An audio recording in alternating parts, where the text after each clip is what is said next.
First on radio, first on television, and first in the hearts of his listening audience. Howard Stern is second to none. Humble, pious, just, humane, temperate, sincere, dignified, and yes, he wrote this. Howard Stern is none of these things. Never a more condescending egomaniac ever ruled the airwaves. But right now, New York needs this egomaniac like we never did before. Why is Howard Stern making the biggest sacrifice in running for office of governor? To put his radio, TV, and movie career in jeopardy while taking on the responsibility of running for the governorship? Well, we all have to make sacrifices. So, I am extending a challenge to all other supermodels out there to show their support for Howard Stern. And that means you, Christy, and Paulina, and Claudia, Elle, Cindy, and even you, Kate Moss. Help us make some history here. It's time to change to Howard Stern. Thank you. Thank you, baby. Carol Alt. And here he is, the man of the hour. You've heard of the New Deal, the Fair Deal. Here's the Stern Deal. She's no comedian. Kind of way to mutilate our brilliant writing. It was her fault. Who cares? She's got a great ass. Oh, your ass. Your beautiful brown ass. Beautiful ass. Brown ass. The kind of ass that winks at you. Ass that brings a tear to your ear. All right, very good. Good oh, excuse me? Tell him to this. Yes. Hey, good morning, everybody. How are you, huh? You having a good time? Good. So am I. I don't know. Yes. You don't know a thing, baby. Hey, let me tell you, we've got some incredible stuff for you today. We've got a show plan. We have to stick very close to a schedule, Robin, because I have everything mapped out in increments of 10 minutes. We're yes. so busy today that we can't even divulge from the schedule. Yeah, it's going to be great. Whatever I just said. I don't know what you said. Divulge from the schedule. I don't even care what you said. I'm like in a fog. I have nothing. I have nothing planned for today. I am not listening to myself. You know that 15-year-old girl that got kidnapped? Yes. There's this guy here in New York. He was a school teacher. He was actually a gym teacher, which isn't really a teacher. Well, he also taught English and history, too. Yeah. You know how those gym teachers are branching out. Yeah. The guy first was in the police academy, and he got booted out of there. They didn't think he'd make a good cop because he didn't get along with people. He had trouble with being an authority. Can you imagine? The guy wasn't qualified to be a cop, but he was qualified to be a public school teacher. They snapped him right up. They snapped him up in the public schools here in New York. Oh, you missed out on that cop thing? Come over here. Right. Yeah, teach a few kids. So then he fell in love with one of his 15-year-old students, and he took her around off with her. And now they can't find him. They know he's somewhere in the Southwest. They just can't exactly pinpoint him. So what I was thinking is we could call Joe Piscopo this morning, because he knows the route. Well, all you got to do is say to Joe, what would you do when you have a young girl? Where would you hide? But Joe met his girlfriend when she was like 11. And he didn't run away with her. No. He used to stay right in the neighborhood. No, actually, he didn't start dating her until she was about 17, he claims. Anyway. Or 18. I forget what he said. I don't know, but there was a lot of youth involved. Well, I know she was a babysitter. But this guy... They say he's running around now with no money, going from cheap hotel to cheap hotel, and he's looking for a justice of the peace who will marry them. Yeah. When I was first hearing about the 15-year-old girl and stuff, I said, hey, maybe she's like one of those really hot, mature 15-year-olds. So I'm reading the paper this morning. This is great. I don't know what's going on with that music. Anyway, I'm reading the paper this morning, and they said, you're going to love this.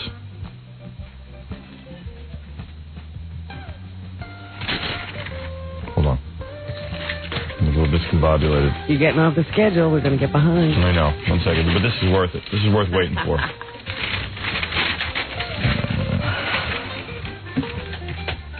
All right, you ready? They said that on the trip, they're on the cross-country trip here. You'll love this. I can't find it now. I should circle these things. Yeah, a marker would help. Yeah, I never can find one in the morning. I'm too tired to get up and get one. But it said that they were on their trip, and the girl, in order to pass the time, had a Flintstones coloring book, silly putty, and there was one other thing. There's a couple of things. Silly putty, a Flintstones color, and Jacks. Yeah. Jeez. So, you know, that image of the hot 15-year-old right, who's going on 40. Yeah. Just the body of a 15-year-old, but the mind of a 40-year-old. Kind of blown. She's going off with him, and, imagine turning over to your fiancée and she's playing Jacks with her Flintstones coloring book and silly putty. Perfect. Silly putty, I couldn't figure out how to play with it when I was 6. I know. Didn't you get bored with silly putty real quick? Yeah. But you had to have it. Did you ever leave it out of its egg? I never did. Never? No. Oh, no, our silly putty was always drying. Really? I didn't want to know what happened to it. I remember the first time I took my silly putty and I put it down on one of those colored comics. Right. I was like, wow, look at this. And I'm stretching it and I go, so what? Yeah. What am I going to do now? Now what do I do? You do it once. Yeah. And then you pull the silly putty quick and it breaks in half and you go, whoa, now I'm going to stretch it. That one. And then you roll it into a ball, you bounce it. You do that a couple of times. And he's like, that's it? And you stick it back in the egg and it lays in your drawer for the rest of your life. You ever eat it? No. I chewed it once. But you're not supposed to. It's chemicals. You're not supposed to put it in your mouth. I never understood those kids who ate paste either. Yeah, I never did that. Silly putty maybe, but not paste. Well, I used to eat my furniture. My mother swears it was because I was angry. What do you mean eat the furniture? There was a piece of furniture in my room. It was, I don't know how you describe it, like a chest of drawers. That's the best way to describe it. But it was very high. Because it was my height at that point. I don't know, I was a little kid. And my parents were always throwing me in my room. Like, that was my punishment. So I would go in there, and, like, there was nothing to do in my room. It was my room was the size of... See the room you're in now? Yeah. That room. There's not even room to put a bed in here. Right. I had a little bed. I was a little kid. I had a little bed. There's not room and a to chest put of drawers. any bed in here. Yeah, I had no room. But it was, it was a $14,000 house my parents had. How much room do you think was in it? My old man paid $14,000 for it. Oh, come on. My parents paid $8,000. Oh, okay. We had plenty of room. Really? I don't know. That was in Baltimore. $8,000 goes a lot further. So anyway, I'm the same house. I'm in the room, and I used to take what tooth is this? Like your eye tooth, it's called? The incisor, yeah. Incisor. And I used to take it and gnaw on the top of the furniture and chew on it. You have a mental condition. I have a mental condition. Hey, don't you start it. It's a sign of a mental condition. I read your book. Should have bit the furniture. Right. If you'd bit the furniture, you'd be a lot better off. So I would just sit there and chew on it and create... my mother freaked because, every little item in the house was precious, even though it was all junk. Yeah, but, I would have taken you to a doctor chewing the furniture. I'm a beaver. I was building a dam. I did it because it felt good. Like the initial rip into the wood felt good. I liked it. I didn't eat the wood. That's a lot of anger. It felt good, though. I liked it. Yeah, right. I did. I liked the feeling of the wood cracking under my tooth. Did you ever try banging your head? Yeah, I tried that. All right, let me take a break, and we'll get on course here. There's a lot to talk about. We'll be back right after these. You're listening to The Howard Stern Show. We're back with The Howard Stern Show. Yeah. Here's Howard. Now, we were talking about going to Jackie's house, and this commercial I was just doing, so I said, let's join the rest of the country. Yeah. You don't leave anybody out. No, I went to Jackie. I don't want to leave anybody out of this. One time, Jackie invited me over his house, and he goes, okay, park in the parking lot of the supermarket and walk down to my house. Like going to Huck Finn's But you gotta climb under the chain link fence. There's an opening cut it. Somebody cut an opening. There's a hole in the fence. So park in the left-hand side of the parking lot. I go, wait a second, Jackie.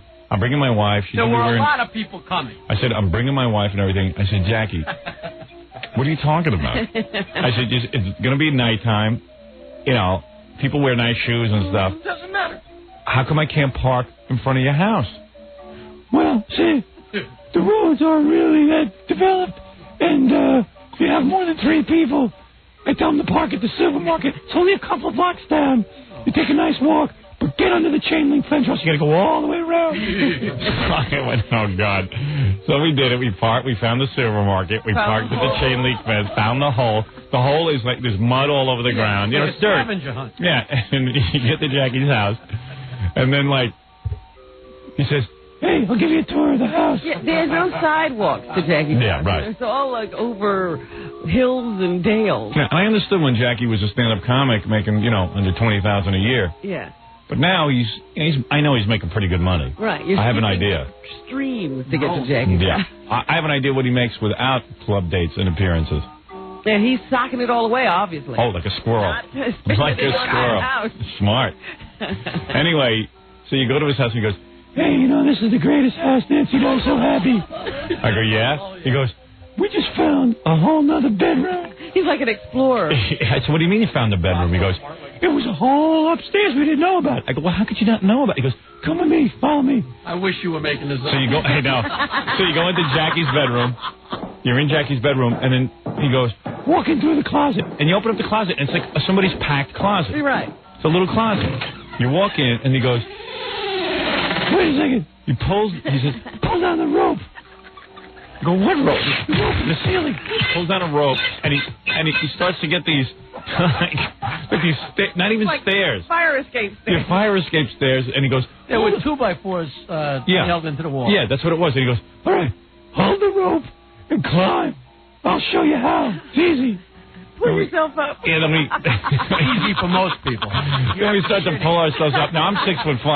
I get up to this room. It was a cousin. It's attic. It was obviously meant as some crawl space for a guy to do electrical work or something. And Jackie's now going to convert it into a room. I said, this guy's high. A whole new room. I mean, what else is new? But he's high. I go, I'm looking at this thing. He's going to convert it. And he goes, and we got a view of the water. If you stand on this chair. Right. So the whole time I'm bent over because I'm banging my head on the ceiling. And it's crawl space. It's like to the left and the right are these little... it's an eave. It's an eave. You can only put a suitcase there. You could maybe store some suitcases. It goes to that, like, about 18 inches on one side. Yeah, and there's only one point in the attic that you can actually stand up straight. So, okay, I go back downstairs. Right in the middle. I go downstairs and we hang out and everything. He goes, you'll say the next time you come back, that's going to be my bedroom. So I hadn't been there for years, and he invited me for dinner, and I go over there, and he goes, hey, you never saw the room. So you go up to the room, and now he's got, like, some steps he built up to the room. Now you don't have to pull the string anymore. And you go up there, and he's got, like, he put up, like walls, makeshift walls, and it's, like, a bed, and the only place you can stand is right near the bed. Otherwise, you just bang your head. And he made a room out of it, sure enough, and it's his bedroom. I go, well, you don't even have room for a TV up here. He goes, well, we watch downstairs. So they can't watch TV in bed? There's no... The only thing you can do in that room is fall into the bed. We're thinking to put a desk over here. I go, what? A desk. How are you going to do that? A printing press. At a gas station. I don't know. It was weird. I'm just saying to myself, I know the guy makes decent bread. This is austerity out of control. Yeah. But Jackie's a weird guy. Even his hygiene and stuff. You don't even, like, I didn't want to go to the bathroom at Jackie's house because I know how weird his hygiene is. Right. Like, he comes in the other day, and Jackie had an umbrella, right? It was raining the other day, so Jackie walks to work with an umbrella. Mm-hmm. Parks his car. That's weird. Oh, I didn't get to the weird part yet. I'm setting up. Give him a chance. So Jackie, like, comes in and takes the umbrella, and he has to dry the umbrella out. So he takes it, and he lays it on the couch in the jock lounge where everyone sits. Huh. Like, if you had a wet umbrella, wouldn't you just, like, put it upside down? On the floor. On the floor or something? Or in the bathroom. So Gary even came in and said, Baba Booey came in and said to Jackie, hey, Jackie, you want to take the wet umbrella off the couch? I mean, it's soaking wet. No. It absorbs the moisture. Yeah, he says, I'm drying my umbrella. So he doesn't care if he mildews the house. No. Yeah. And I'm sure pretty much at his house he's the same way. Yeah. I would take offense if he wasn't. Yeah. No, I believe that Jackie is exactly the same way at home. Yeah. What was the philosophy there, Jackie? I wasn't thinking, to tell you the truth. But It was barely misty out. So I wasn't thinking of the umbrella even being that wet. It was just, like, barely damp. I wasn't thinking of the couch. Then Jackie will grab a pen and, like, he'll make When Gary said something to me, I just thought it was in the way. It never even dawned on me that it was wet. It's 5:30 in the morning, I'm thinking. And then Jackie comes in and, like, then he makes that horrible tea he makes every morning. Yeah. He takes a tea bag, he throws in the hot water. I think he gets the hot water from the sink here, the duty water. Oh. With the particles floating in it bigger than dandruff. And then, those days are over since Tom sprung for a coffee machine. oh yeah? Because then he takes a filthy pen. It's not even like a pen he just finds a pen. Right, anything. Then he swirls it around in the coffee mug, and then he licks it, and then he like puts it in his mouth and goes, germs. Well, that coffee cup he uses, he doesn't use a disposable cup. No. He uses the same cup every day. Never washed. And never washes it. No, it's got a fine crust on it now. A tea crust. And then we had to put up a special piece of plastic by the garbage pail because Jackie used to fling his tea bags into the wall, and Tom finally even got disgusted. That's for Jackie? Yeah. That was for Jackie, but Jackie won't admit it. Everybody else keeps the place so tidy around here. Baba Booey came in to me and said, "What's with Jackie, man? An umbrella. I mean, I gotta sit there." Yeah. He doesn't mind, that people are going to sit in a pool of his umbrella water. Right. Sorry, Gap. My fault. I will take the heat for that. Say you're sorry to all of us. Yeah. Apologize Anybody to could have everyone. sat in it. I wouldn't apologize to you with a gun to my head. 6:28 here in New York. Probably 5:28 somewhere else. Happy Friday. It could be 7:28. Is there any place on this planet where the time is ahead of us? England? Yes. Yeah, in Japan, I think. It's tomorrow in Japan. But 28 minutes past the hour, if you're setting that clock. Once in a while, I do a time check once a month. And we have such perfect clocks here. Are you sure of the time? Well, yeah, because I know people set their watches to our show. See, I have 6:31 over here. Yeah. That's why whenever I make a statement and it's perceived as racist or sexist or homophobic, people get upset because this is such an important show. People set their clocks to it. Did you hear what happened the other day? What happened? Scott from me came in and said to Fred, do you realize that your clock is off by 5 minutes? Yeah. Right, Fred? And then he came in and said it was E's clock that was off by 5 minutes. Fred's freaking out, like which way it's supposed to go. Yeah. Who cares? This show never mattered. I never did any time checks. I eliminated all traffic, time checks, weather. We haven't done a weather forecast in months. Years. Years, that would be more like it. I might even do one today just to break the record. Just to break up that record. Orlando, you're on the air. We'll take a few phone calls. Orlando, you're on the air. Howard. Yeah. Maybe you can tell me one thing. Is Jackie's house next to the tilt-a-whirl or the Ferris wheel? The Ferris wheel. Okay. Thanks. She lives at the circus. Jackie's house is on wheels. She lives next door to the bearded lady. Hi, you're on the air. Hey, Howard, how you doing? All right. Robin, good morning. Congratulations on your book. Thank you. Haven't read it yet, but... Very good. I recommend it. Have you gotten it? Yes, I purchased it. I'll be reading it this weekend. All right. I just got it yesterday. Matter of fact, I just went out and bought 2 copies. Oh, did What you? are you buying them for? I told you why. Oh, geez. I want first editions. I could have given you some. No. In fact, a friend of mine wanted one. Mm-hmm. And then... And I told Laura, but I thought she'd go out and buy one, but she called you for a free one. Uh-huh. And then I said, no. We have to support Robin in this effort. Absolutely. Yeah, I don't want to grub free books. Well, that's a very kind sentiment, but I certainly would give you a book. Really? Yeah. It's okay. I'll purchase mine. Will you really? Yeah, I really will. Well, that's good. Will you really? I really will. I mean, I don't know. I mean, you guys work think together. You lied? No, I don't think Yes. No, not at all. Absolutely not. Of course not. What can I do for you? Question for you. If I have a dub from another radio station, you're not allowed to play it on the air? Yeah, it's sort of they own their own material, you know. I can't play As that. bad as it is, they own it. Yeah. Hey, you want to know? You talk about other radio stations. You Yeah. talk about, like, Imus trying to be me. Uh-huh. So Gary gets this call from Tiny Tim's manager yesterday. He goes, Imus just called us. He wants to have Tiny Tim on. Do you have a problem with that? We go, in a way, we never ban guests from going somewhere, but in a way we do. When was the last time Tiny Tim got a call from him? We just did his pre-interview for him. Yeah. Say no. Well, he did say no. He said, don't worry, we won't do it. It just gets me sick that this guy wants to be me so bad. And the same with Mark and Brian, and the same with, all these guys. All these guys.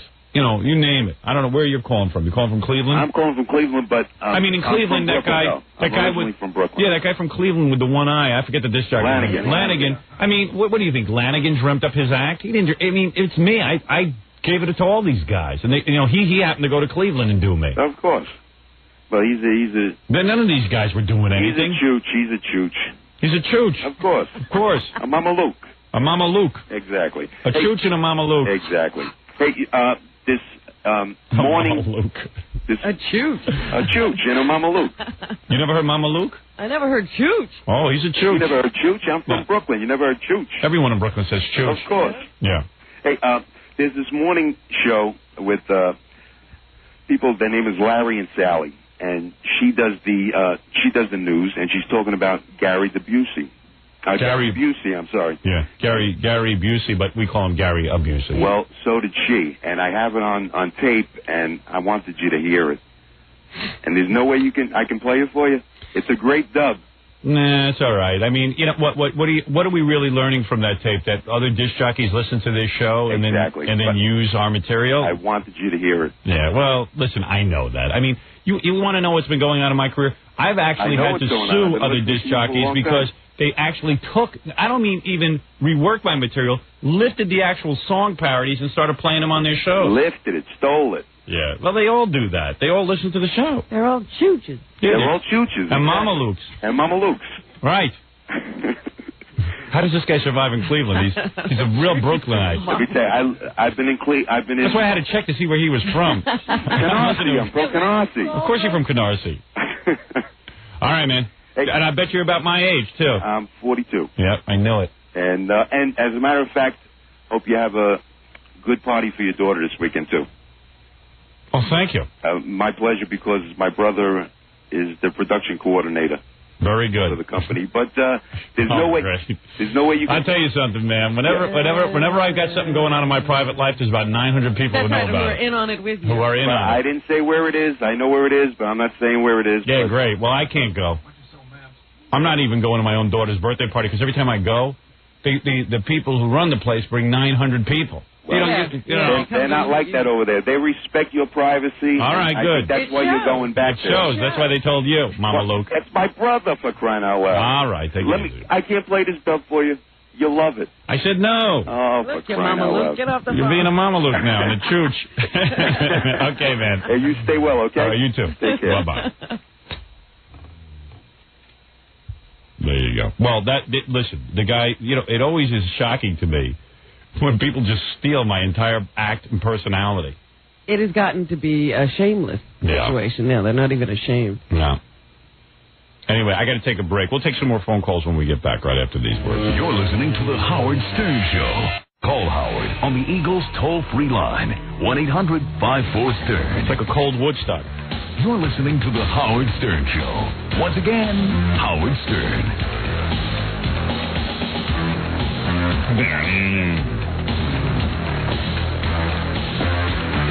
Bow to the one you serve. You have to bow to the one you serve. You deserve. You're gonna get what you deserve. Isn't that song? I think so. Yeah. I'm not sure to learn. Who does that? 9 Inch Nails.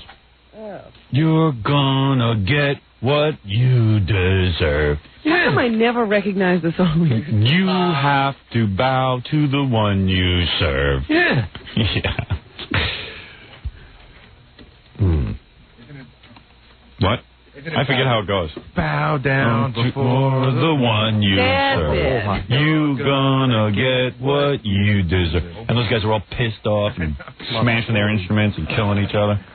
Putting monkeys in Yeah, monkeys and junk and handcuffs. I finally saw that video with the decaying dog. Yeah, put the monkeys up on the cross. And, yeah. Hey, that song with the decaying dog is the one I happened to pick for Song of the Year. Yeah, I know. And now everybody's into it. And it just proves that I was right about that being... The power of this show. An endorsement by you. Right. You think those Mama Lukes would call in and thank me for it? I don't know. Not that Fred Reznor. He's still researching. He's a chooch. A Mama Luke. Mama Luke.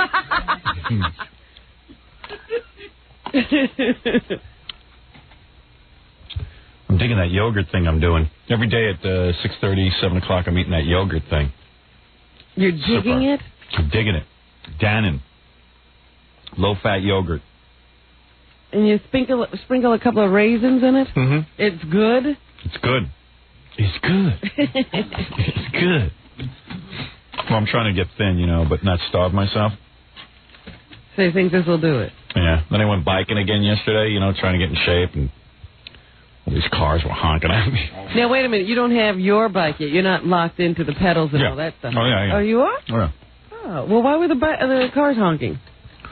Because, you see, they've made biking very complicated. I used to be a good bike rider. Now I suck at it. Now you've screwed that up. They now make a racing bike where you lock your feet into the pedals. There's no more pedals. You look at the bike because they go, "Oh, someone stole your pedals." You and the bike are one. Yeah, well, you look at the bike and you'd say to me, "Someone stole your pedals. What are you going to do?" And they go, "No, that's it." They took the fun out of everything. No, I've seen that, and I think the guy's gotten rid of all the rubber. Yeah, right. You think, wow, what did this guy do? How does he ride this thing? His pedals need to be replaced. So you buy cleats, and you have these special shoes, and they lock into the bike, and you pedal. And you look like a real dilrod riding around on it. But that is the purpose, so you and the bike are one. Yeah.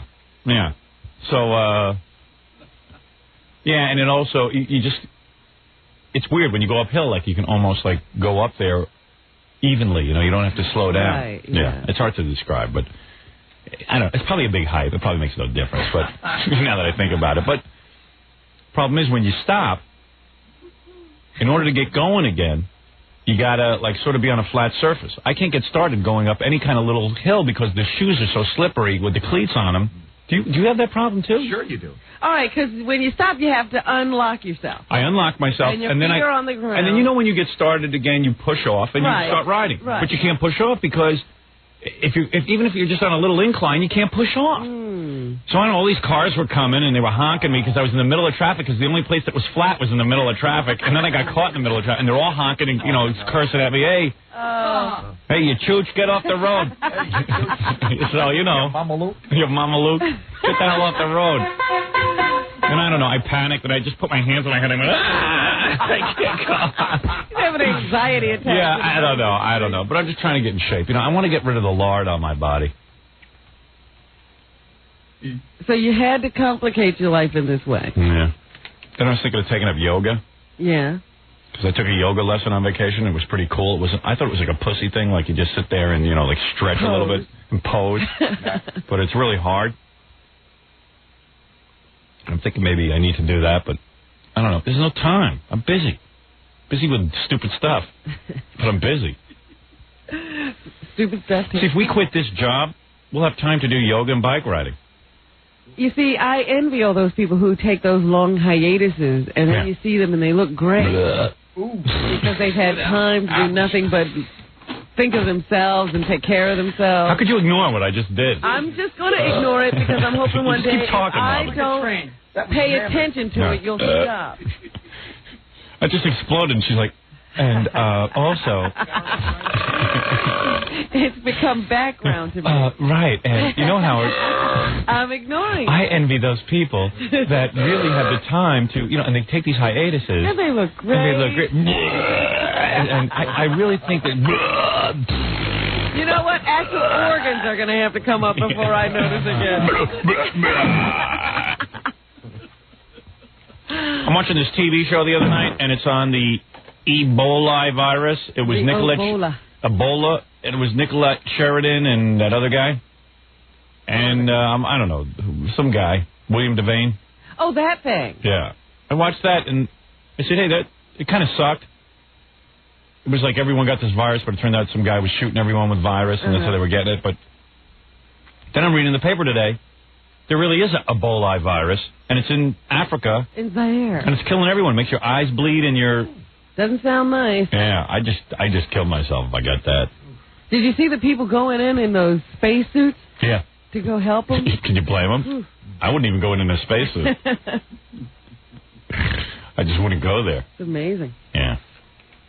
So did you watch... But the virus has a really beautiful name. It's Ebola. Ebola. I'm naming my kid... I know a lot of African Americans who are naming their kid Ebola.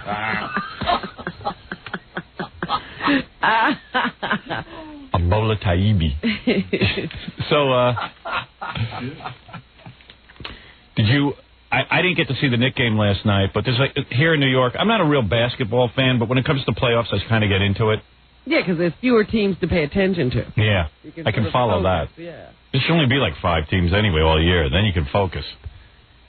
And the only teams I'm really following are Chicago and I couldn't even tell you who they're playing right The now. Magic. Yeah, that's right, Orlando. I watched that game on Sunday, the first game. And then, and I know that Michael Jordan switched his jersey. Right, and it was a big deal. Yeah, everyone panicked, and he wore different shoes from the rest of the team. So he's being fined and... But that's cool. I mean, yeah, you can't just have guys coming around changing their numbers and wearing different shoes. Yeah, but he had retired the number in honor of his father. He said he would never wear that number again. Yeah, but it doesn't what matter. Happened? Just Did they his say father come back? you have to inform the league. That's all they're saying. If everyone just starts wearing different numbers at every game, but my all hell will break question loose. is, either you're honoring your father by retiring the number or you're not. Honoring his father got kind of tiresome after a while. It was just something cool to do. You know what happened was the Orlando Magic were saying that, Michael Jordan isn't 23 anymore. At the beginning of the series, they're saying he's not the old number 23. Oh, I see. Oh, so that's why he had to break So out that the got him all jersey? nuts. Oh, he got I all see. psyched out about it, and he brought it back. I see.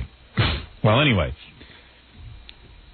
I was reading on Prodigy. Some guy said that in an interview in 1994, that guy in Indiana, what's his name? Reggie Miller? Reggie Miller was quoted as saying Howard Stern is my hero.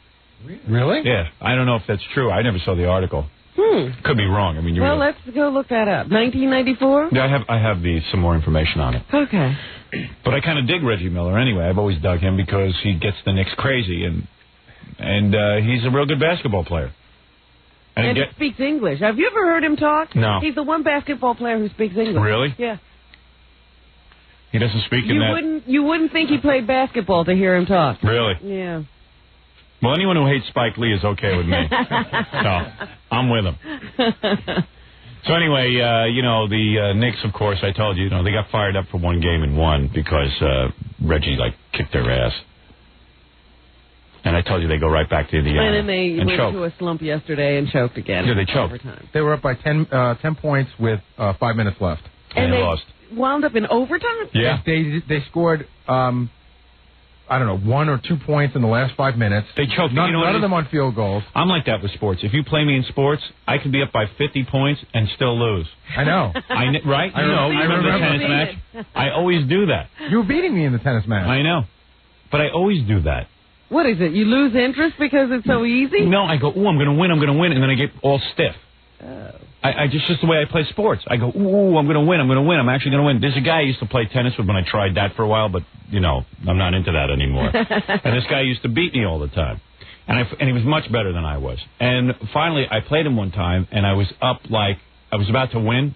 I was up 2 sets. We were going to play we were going to play whoever wins 3 sets. Yeah. I won 2 sets from the guy. And he beat me 3-2. Because I get too crazy. I go, I'm going to win. And that's the Knicks. I'm going to win. And then they lose. I don't know what happens. Maybe it's a New York thing. Yeah. Maybe it's a Stern thing. I don't know what it is. But that's the only way I could explain how the Knicks lose each time. Now, how many games does this part of the series go? 5 or 7? It's 7. So they're down 2-1, but the next game is in Indiana. So if the Knicks win, then they even the series, there's supposed to be home court advantage. Now they're playing 2 in Indiana, so the Knicks have to Aren't get the one Knicks back. supposed to be better than them? Well, Indiana's a really good team, but the Knicks are supposed to be better than them. But they're not that much better than them. Right. They're not as good as they were last year. And talking about good competition, the David Letterman, Jay Leno thing. Dave is getting such bad press now. I'm so happy. It's ridiculous what's happening to him.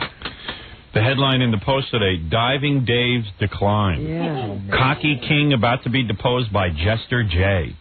And the reason I love it is because for years I've complained that Letterman gets way too good press. I mean, it's good for him to be humbled a little bit.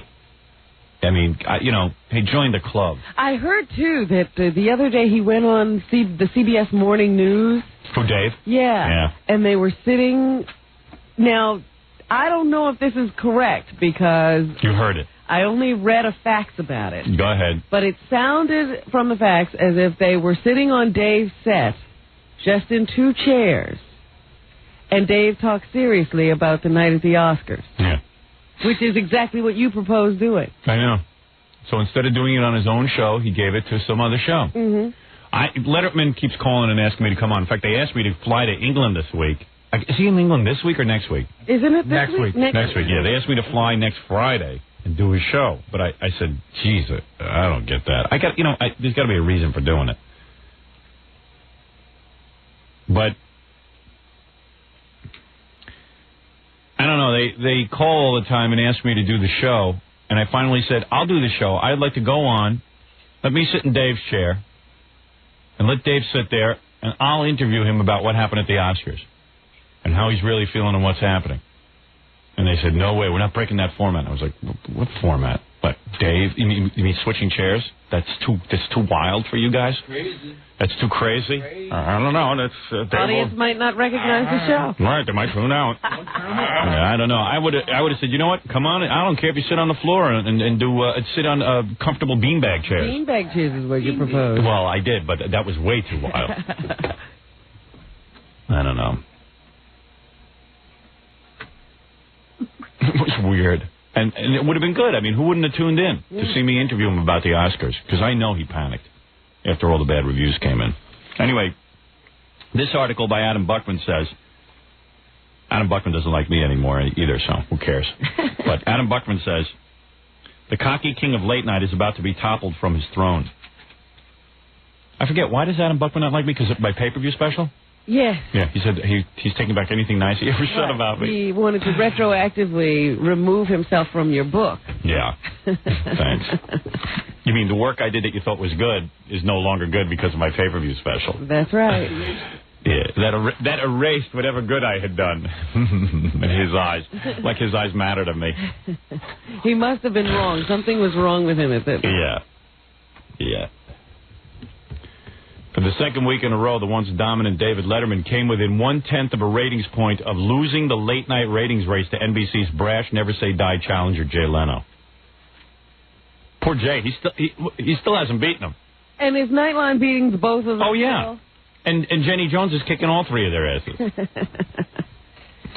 The latest Nielsen ratings released yesterday for the week of May 1 through 5 show Leno's Tonight Show with an average rating share of 4.4 with a 13 share. Letterman's Late Show had a 4.5 with a 13 share. So they both have a 13 share. They're off 1/10 of a point. They're in a dead heat. And if the trend continues, Leno will surpass Letterman soon. Wow. Here are the facts. For Leno's last week's ratings represent a 7% increase for Leno. Letterman dropped 22%. He must, when he was doing well, he was like sitting in his room banging his head against the wall. Imagine now Letterman now. What's he doing? Running around like a rat in a cage. Man, I wonder what's going on. It'd be dangerous in that room now. They're going to have to raise Morty's salary again. Well, I know that they said after, he took that week off after the Oscars because Dave was going to be working on next week's shows, those London shows. So they must be killer. Now, Buckman says exactly what I said yesterday on the air.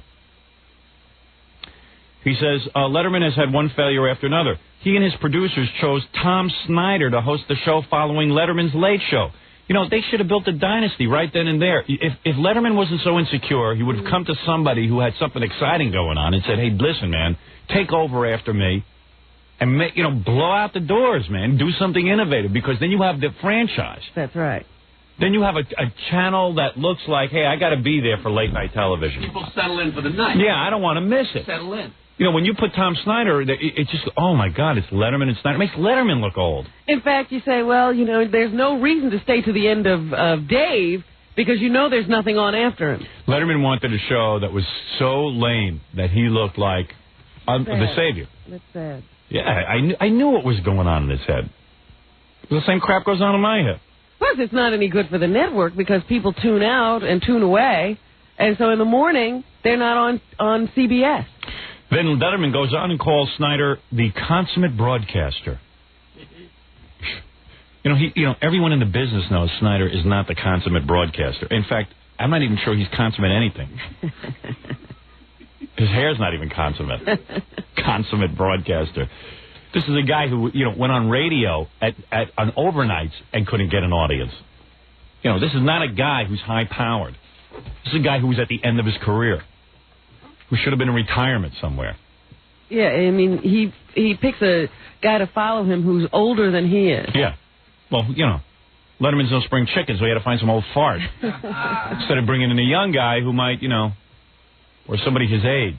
Or shake things up, yeah. Yeah, somebody his age with longish hair. and an attitude. Somebody different. Yeah. Still compelling. No, but Dave's okay with me being on Saturday night where I don't compete with him. Somehow he saw it as competition if I followed him. And I don't want to follow anyone. I want to go on and kick their ass. Follow. Now it's too late. Now I go up against all of you. Now, I mean, now's the time. Leno and Letterman battling out for a floor share. Yeah, battling for the same meager audience. There's an audience looking for a show to watch. I know just what I'd do, too.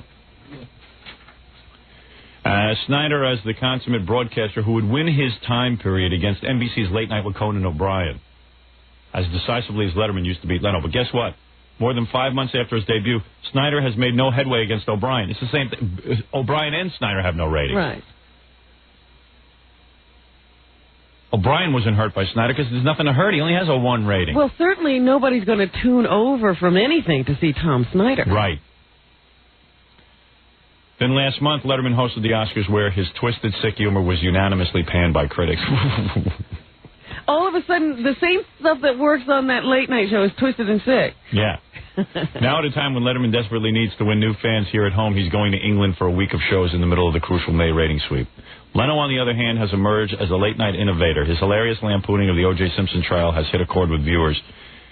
And Leno fixed his biggest problem when he replaced surly Branford Marsalis with cheerful Kevin Eubanks as leader of the Tonight Show band. Well, there you go. Dave must be panicked. He must be nuts. This is terrible. Is he in England? He can't see that, can he? This is terrible. This is terrible. This could be devastating to him. Isn't that right, Woody? Woody, this is terrible. This is terrible. Right. We got to take a break. Well, don't you think that going to London will improve Dave's ratings next week? He'll probably beat Leno. Because hey, what do I know? Place. What do I know? I guess if you go to England, you got to watch. They're competing with such strange things. They go different places and they change their sets. Right. Imagine somebody came out with some content and kicked their ass. All right, let's take a break and we'll be back right after these words. We'll be back with the Howard Stern Show. Don't go away. Howard Stern all morning, pure rock all day. Yeah.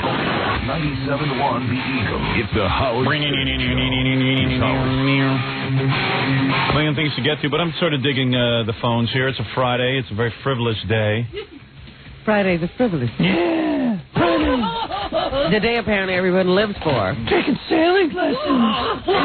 Yeah, Jackie. Oh dear, he's Jackie was giving you his summer itinerary. Jackie was giving me the beauty. You know, everyone I ever know who took up sailing hates it because it's so friggin' boring. And it's hard work. And it's annoying. I'm going today. Jackie goes, Nancy and I taking sailing lessons. With the water and the sailing. I said, oh yeah. You would enjoy it, Howard. I was trying to share with you. And she'd hear what he said. It keeps you just busy enough so you don't get bored, but it's boring enough that you can keep relaxed. Get out of here. Just leave me alone, all right? So he and Nancy have these little projects they do together. Yeah, I said, don't fall off your bicycle. I said, you know what's great about sailing? Where dancing? I said, hey, you know what you like about sailing, Jackie? Is that a sport where you can drink beer? He goes, yes. Absolutely. Yes. Yeah. Probably got the hat with the little thing that comes in his mouth. Yeah, you're on the air. All right, this guy's a Mama Luke. Hey, you're on the air. Hello? Taking to whistling to the listeners. Hi, you're on the air. Hey, Howard. Hey. I just wanted to call you and let you know your imitator boy cow here in Chicago. Yeah. I guess instead of just doing your bits from past radio, now, I guess yesterday morning. All right, why don't you go back? Why don't you... Let me tell you something. This guy in Chicago... I bleeped you only because you used a foul term. That I've used foul terms, but I haven't used one that foul yet.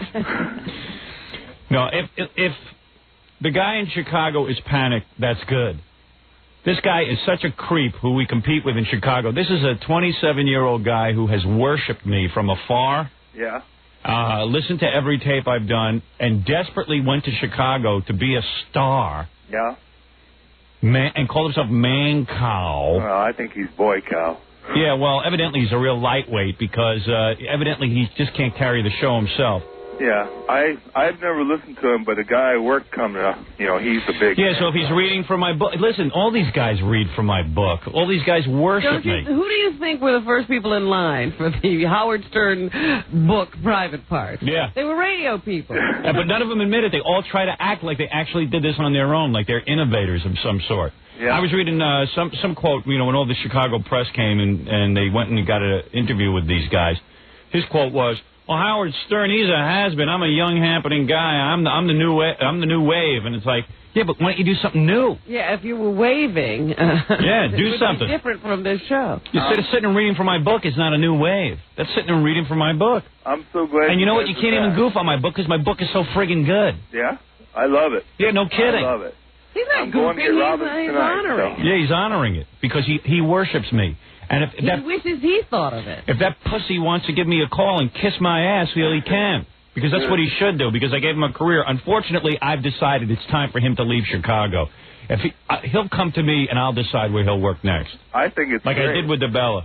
You've only been here a couple months, and already he's saying how that article you had the other day, he feels pressured and everything else. I think it's great. Yeah, of course he feels pressure, because he sucks. The point is, you got to be interesting, and you got to have a personality of your own. It only works if I'm not there. Yep. But ask Mark and Brian. They had such a good thing going in Los Angeles. Oh, they had him bamboozled out there. They really did. Before we got into Los Angeles, I used to pull the hair out of my head. I wasn't on in L.A., and these two guys are getting network television deals, and I'm reading how innovative they are. All of Los Angeles loves them. All the celebrities go on their show. And I'm sitting there, I'm going, you know, son of a bitch, they could kiss my ass. So I went to this company that I work for here, Infinity, and I said, I got to be on in Los Angeles. I can't take it. And they said, no, you can't be on in Los Angeles. I said, you know what? I quit. I'm gone. It was toward the end of a contract. I said, I'm leaving. I am going to leave. I'll go to Los Angeles. I'll work for $10,000 a year just to be on in Los Angeles. I don't care what it takes because I'm irate. They didn't want me on in Los Angeles because they were afraid I'd get so famous that I'd go do movies and leave them. Meanwhile, you see a lot of that happening. Movies and leaving them. Meanwhile, all their fears came true, huh? I'm still on the stupid radio. What are you doing still here? Yeah, I mean, they were so insecure here. It was unbelievable. They were like, well, if you go to Los Angeles, we know what's going to happen. You're going to get successful, and then all Hollywood's going to knock on your door, and you're going to leave us and go to the movies. And I go, what would be wrong with that? What if I stayed and I did movies and I became an even bigger star and you had this huge star in your hands? Not only that, you were the guy who launched Howard Stern. Yeah. Everybody, every great person around would want to work for you and do business with you. Exactly. And maybe you'd be in the movie business, too. Oh, there's all kinds of possibilities. Well, believe me, I took this company dragging and screaming into the syndication business. They started to see that it was very lucrative, and I proved the point. But the point was so it became a whole big issue, and I had to, beg, of course, because I'm a slave boy.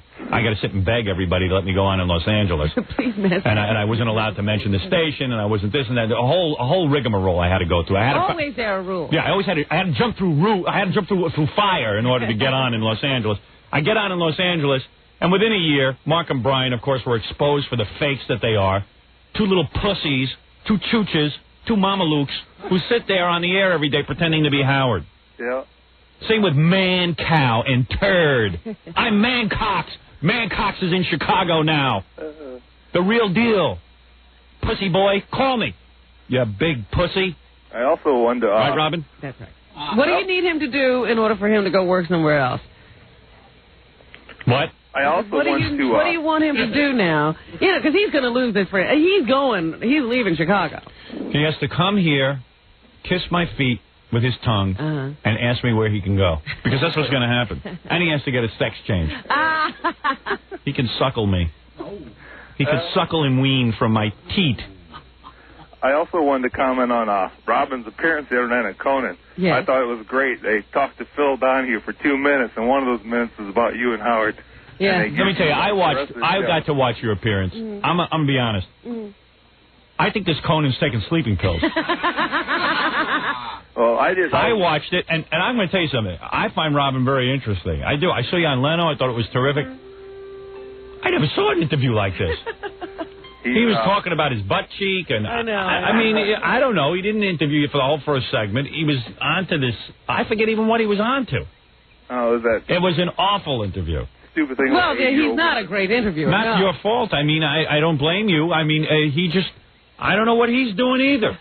I mean, what, do the NBC executives... Warren Littlefield's in a coma, I think. But look at what happened before I came on that show. Did you watch any of the previous parts? No, I didn't. No, I saw the audience was happy to see you, though. They were just ecstatic that anything was going on. And then you talked to Max Weinberg, and Max can't talk to you? No, he won't talk. Nobody on that show is willing to do any entertaining. The best guy on the show was Andy Richter, who said nothing. Where's the justice? A talented guy like you and you. Now, Rob, you can't go wrong with a Robin interview. She's sitting there talking about she had sex in cars. She was a hooker. I mean, anything you wanted to say, she'll say. You know what I'm saying? Abuse. It was great. I mean, you can't go wrong. The horn of plenty. Yeah, I mean, there's plenty to go. I don't know what happens. The energy's sucked out of that room. No, Howard, I was pumping life into a dead animal.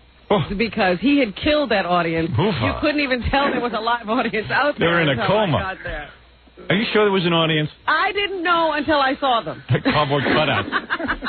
I actually saw some chests moving. They were alive. It was not one of the better shows I've seen. Okay, Howard. Thanks. All right. Talk to you later. Right. Television blows. I went out mainly to see the audience, see if they were still there.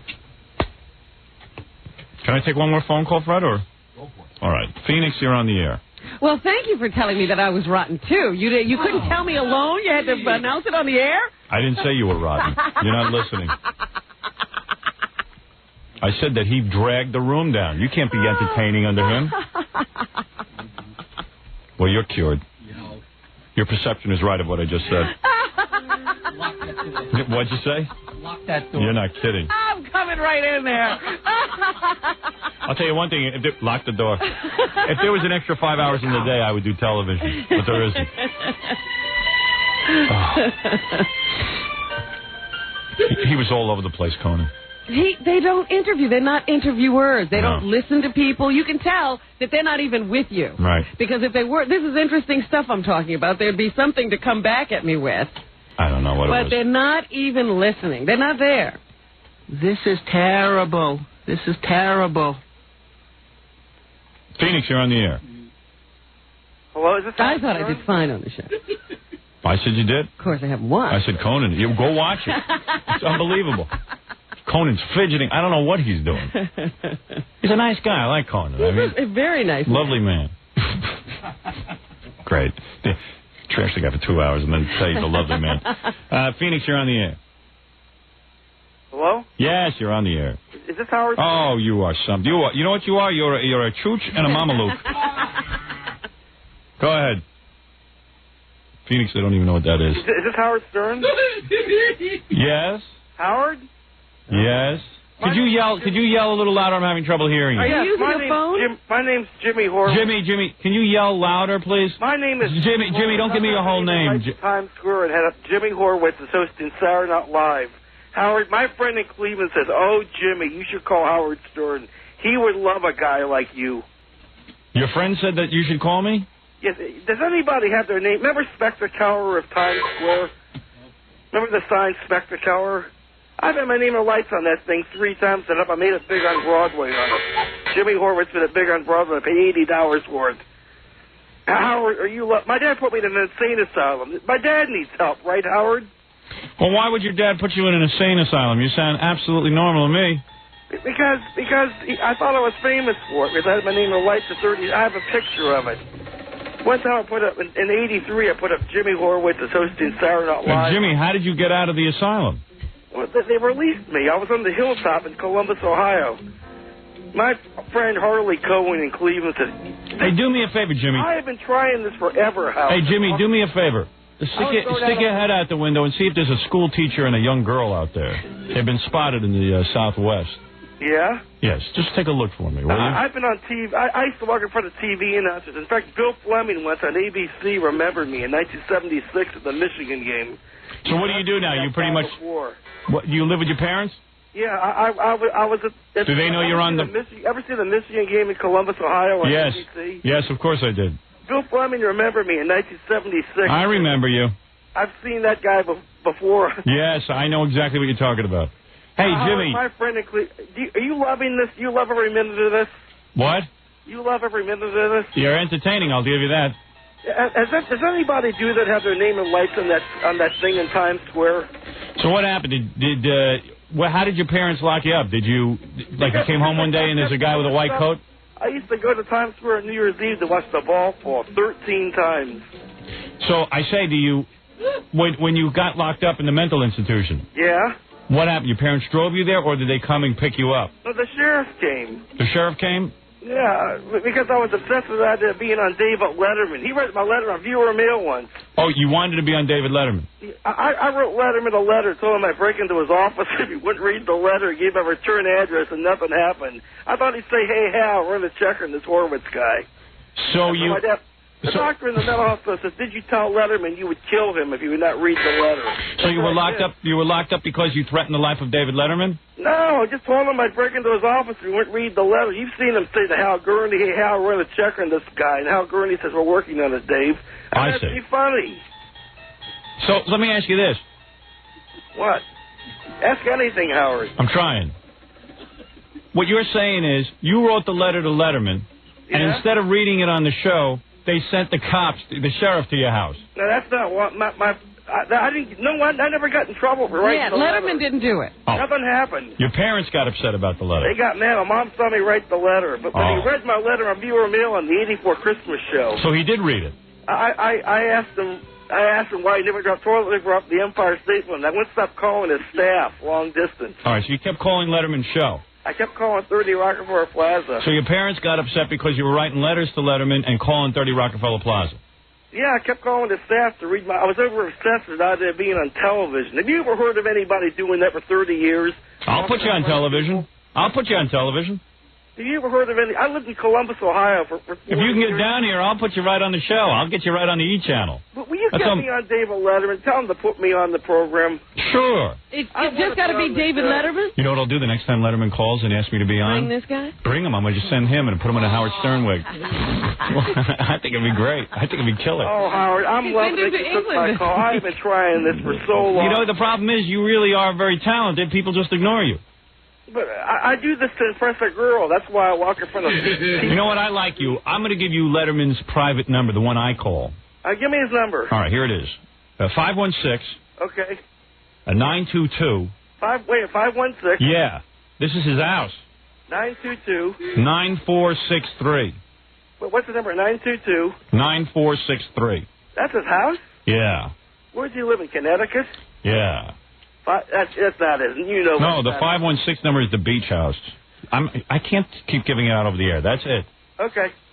You want to get in touch with him, but, you know, that's the number. 516-922. Why are you going to give the number again? You want everybody calling him? Don't give it out again.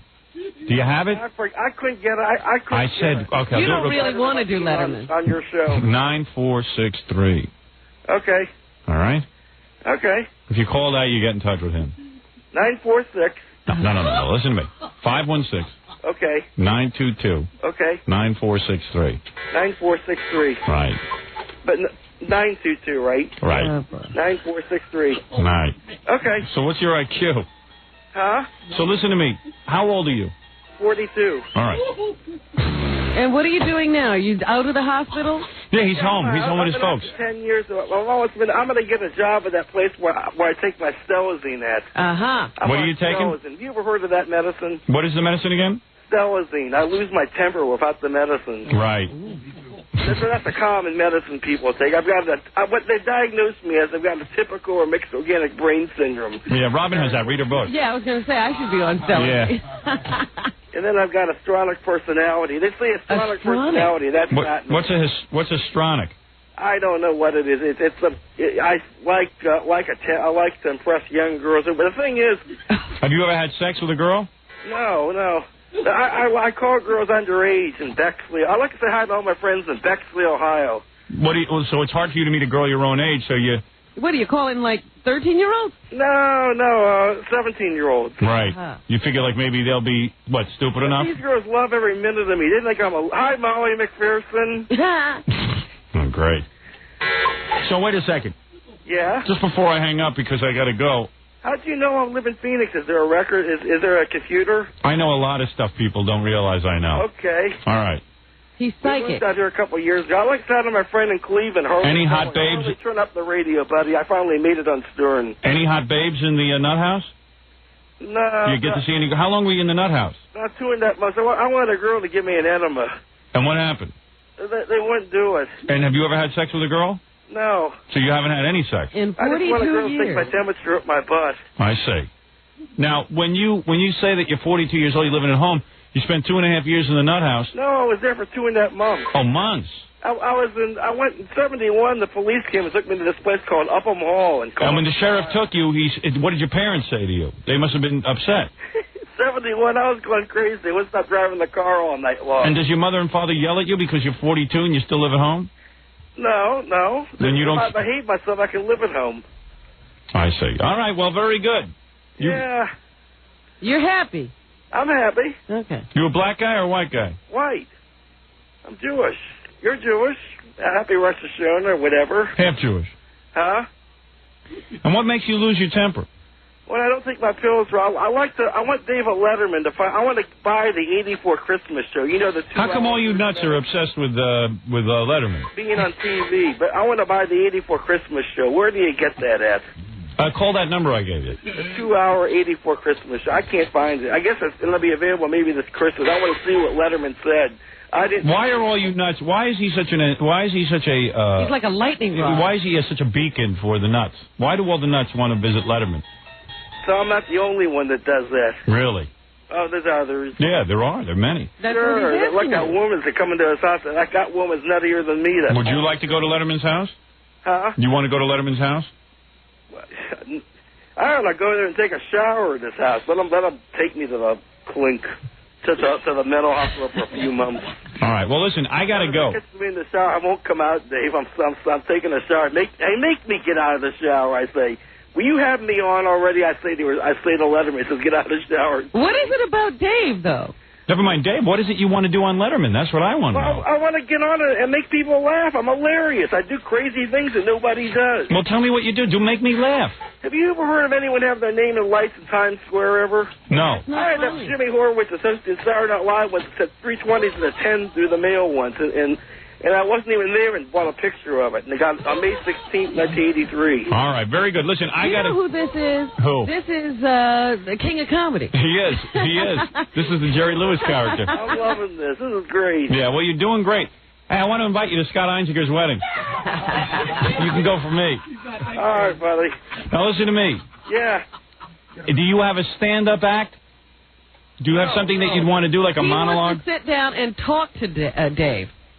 I want to be on the show. I don't know. It's always because some people he has on are just famous people usually. Yeah, right. You want to just go on as an everyday person. What about a dog? Do you have stupid pet tricks?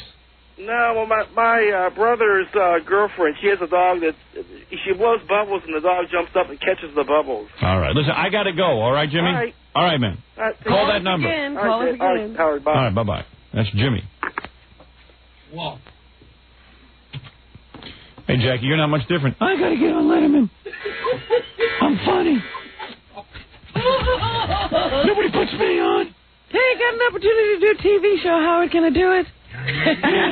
Howard wants me back. Came closer to me. He sounds dangerously like you. All right, I got to take a break. That was Jimmy from Phoenix. And we'll take a break and be back. You're listening to The Howard Stern Show. You're listening to The Howard Stern Show. Good. Howard Stern. Jackie Joke Man, good for you, pal. Look at you. Order Jackie's Wild Comedy CD or cassette. It's $10 plus $3 shipping and handling.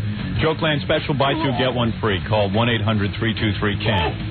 And tomorrow night, May 13th, Jackie at Headliners Comedy Club in Bethesda, Maryland. Filthy jokes and Robin excerpts. Call 516-922-WINE. Remember, 516-922-WINE is the number more people are calling, including Jimmy from Cleveland. He doesn't know it. He just don't know it. Phoenix, wherever Jimmy. Whatever he was from another planet. Hey, by the way, coming up on our show, this is kind of weird. The other day I got a call, and Gary says to me, you want to have the comedian Gallagher on? I said, Papa Flunky. well, we always heard this rumor about Gallagher that kind of interested me. that, you know that guy Gallagher who smashes pumpkins and I don't watermelons? know what you call him. Is he a comedian? Yeah. Well, yeah. That's nice. I didn't know what he was. Well, you guys smashing a watermelon, that's not funny to you? You know, when I have to put on a raincoat to go to your show, I don't know what I'm getting. Right. So anyway, I had heard that Gallagher, a couple of years ago, sold his act to his brother. Or we had heard that it was like half his act. Like he does it in some parts of the country, but his brother... Yeah, like he got upset because he's only one guy. You know, that's the problem with comedians, or even like with me, what I do. I got to be there in order to make money. Right. So he said, wait a second. I'll sell my brother half my act, like a franchise, and he can go out and be Gallagher because his name's Gallagher. Well, I don't understand, though. I don't know that Jerry Seinfeld could give his act to his brother. Well, maybe he can't, but evidently Gallagher's brother felt up to the task. I see. Okay. I just found it odd that you could just hand off that kind of thing. Well, it worked out, didn't he? And now there's like 7 Gallaghers, isn't there? I think there's only 2, although Jackie thought there might be 3. We're not sure. Jackie, and we're not sure who's coming in, when did you start to think that there were 3 Gallaghers? Didn't you say there was Gallagher, Gallagher 2? You were working at some club and you thought that there was a Gallagher there. I was making a joke. Oh, you were? I said Gallagher 2 and Gallagher also, just being goofy. Yes. Oh, but you don't know that for a fact there's 3 Gallaghers. No, I'm not ruling it out. Because I know like Bozo did that. Right. The guy, Larry Harmon, who started Bozo, he got pissed off because he couldn't, I guess, get his network deal. So he syndicated out the nose and the glasses and the whatever, the nose and the hair. The whole Bozo thing. There were Bozo rules. You got a Bozo kit. Yeah. And Bozo College. Yes. There were a lot of them, right? Yeah. So we have Gallagher.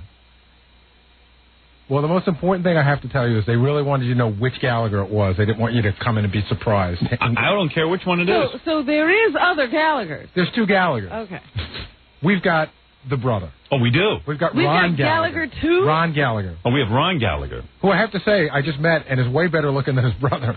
So where is Ron Gallagher? Can we bring him in? Yeah. All right, why don't we bring him in? But I also want to explain to you that he was going to smash some stuff. Yeah. You know, here. But he didn't buy that part of the act, I don't think. Well, no, he's got that part of the act. Yeah. Right. We went through a whole bunch of stuff, and the station was afraid we were going to get it all over the place. And then we found out that he's not allowed to do his act for television. Why? It's part of the deal with his brother. Oh, I see. Wow. So can he even be funny when he's here? Oh, yeah, he'll be funny. Can he do his act for radio? Is that in the contract? Yeah, I guess so. He can appear on television, but he can't smash anything. And he's playing a comedy club this weekend, Rob. Tomorrow night. All right, let's get to the bottom of this. How does one guy buy his brother's comedy act and make a go of it?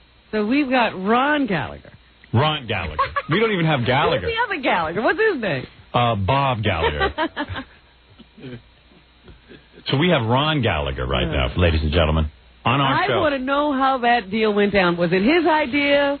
Was it his brother's idea? Yeah, I'm going to find out everything, Robin, in a minute. Because this is the most fascinating show business story I've heard in a long time. A lot of people want to know about Ron Gallagher. Because does he feel, or does the audience feel ripped off if they go to see Gallagher and it's Ron? See, you look like Gallagher to me. Well, that's what the deal is, Howard. You look just... In fact, I would think you were Gallagher. Well, I didn't want to do that to you, though. That's what they said. You go and you surprise Howard, right? And we'll tell Howard you're Gallagher, and then halfway through the show, well, you know... But you know what's funny about it? I knew there were 2 Gallaghers. You did? Yeah, and that's why I wanted to have you on to find out what the hell was going on with the 2 Gallaghers. Well, there's 2 Gallaghers. Yeah, is that too confusing? And like, you even have the same hairstyle as your brother in the hat. Did you have to get the hairdo and the hat? Ah, there she is. Hi, how you doing? Another room. You put her in another room. Right. Just sit down, I'd Gallagher. like to have another room. Ron Gallagher, Hi of course. there. How you doing, Howard? All right, come on. I want to talk about this. Okay, let's talk about this. All right. All right. So, Ron, here's what happens. Okay. Your brother, I guess his name is Bob Gallagher? No. What is it? It's just Gallagher. He just goes by one name. He was the first one to do that. Right. You know, and then everybody else comes out with one. Yeah, like well, Sinbad. then everybody else does it. Sinbad, Seinfeld. Right. You know, Roseanne. Right. Ellen. Howard. Everybody. There you go. Everybody. Just one name. Gallagher did it 25 years ago, and they're just catching up. You know, this is not unusual. Last night I went to a club. I saw Jason Leno. That's right. It's true. And he has got a marvelous career. Yeah. I can do some observational humor. So, wait a second. Let me get this there's a Jack Gallagher, too, is a completely different comedian than we are. But as far as we know, there's only you and your brother who go around as Gallagher. Oh, that's true. Right, and That's people true. should know that. Yeah. That's right. You're not trying to fool anyone. You're just saying, hey, look. Not at all. Now, what happened? Your brother became famous, and you are the younger brother. Yeah, 6 years younger. And you probably said... What were you doing? I had a career selling heavy equipment. Uh-huh. And this looked like a lot better career. Yeah. But in a lot of ways, it must have been very hard you for you. go around with guys at boots and cement, and this looks good. Right. But it had to be very hard for you growing up because, after all, here your brother had hit the big time. He was making lots of dough. Yeah. And you were saying to yourself, hey, I would like to be No, a comedian. never hard for me growing up with him. We had a ball. You liked Gallagher. Oh, let me tell you, he entertained us our whole life. Okay. You know? So you're growing up, and does Gallagher come to you and say, look, here's my problem.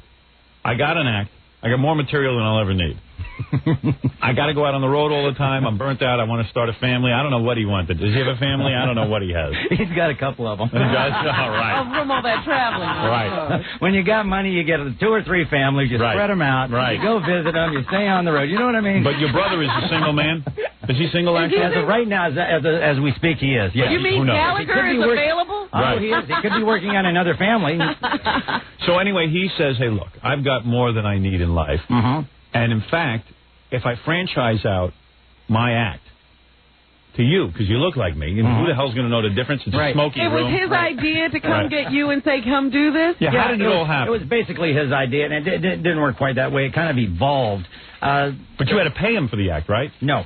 Really? I heard you did. No, here's what happened. Some people brought a mannequin to one of his shows, and it was dressed up like Gallagher, and it had a wig on and a hat and everything. And so he didn't want the mannequin. I took it home. I took the hair off of it, right, and the hat, and I showed up at his next show.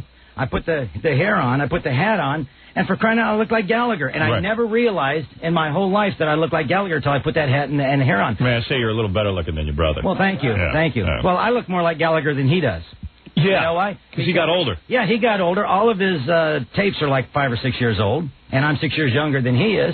So we walk down the street, people pass him by and say, hey, Gallagher, how you doing? Yeah. Are people picky about who smashes the watermelon? I mean, do they want the original Gallagher? They don't care. As long as it's a Gallagher. It's fun. Right, it's that's fun. Well, you know, what I'm wondering, so he didn't have to buy the act, but did you have to buy the suitcase?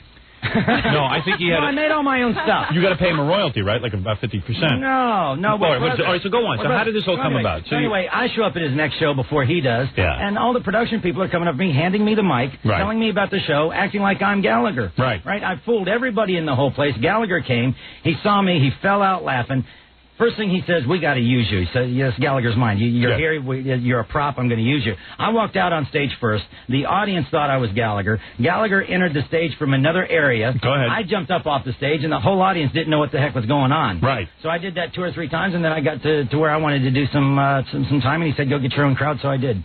I know. Wait a second. Hold on a second, though. I missed the last part. Wait a second. So all of a sudden you say, hey, look, I look like you. I can get up there and do your material. Right.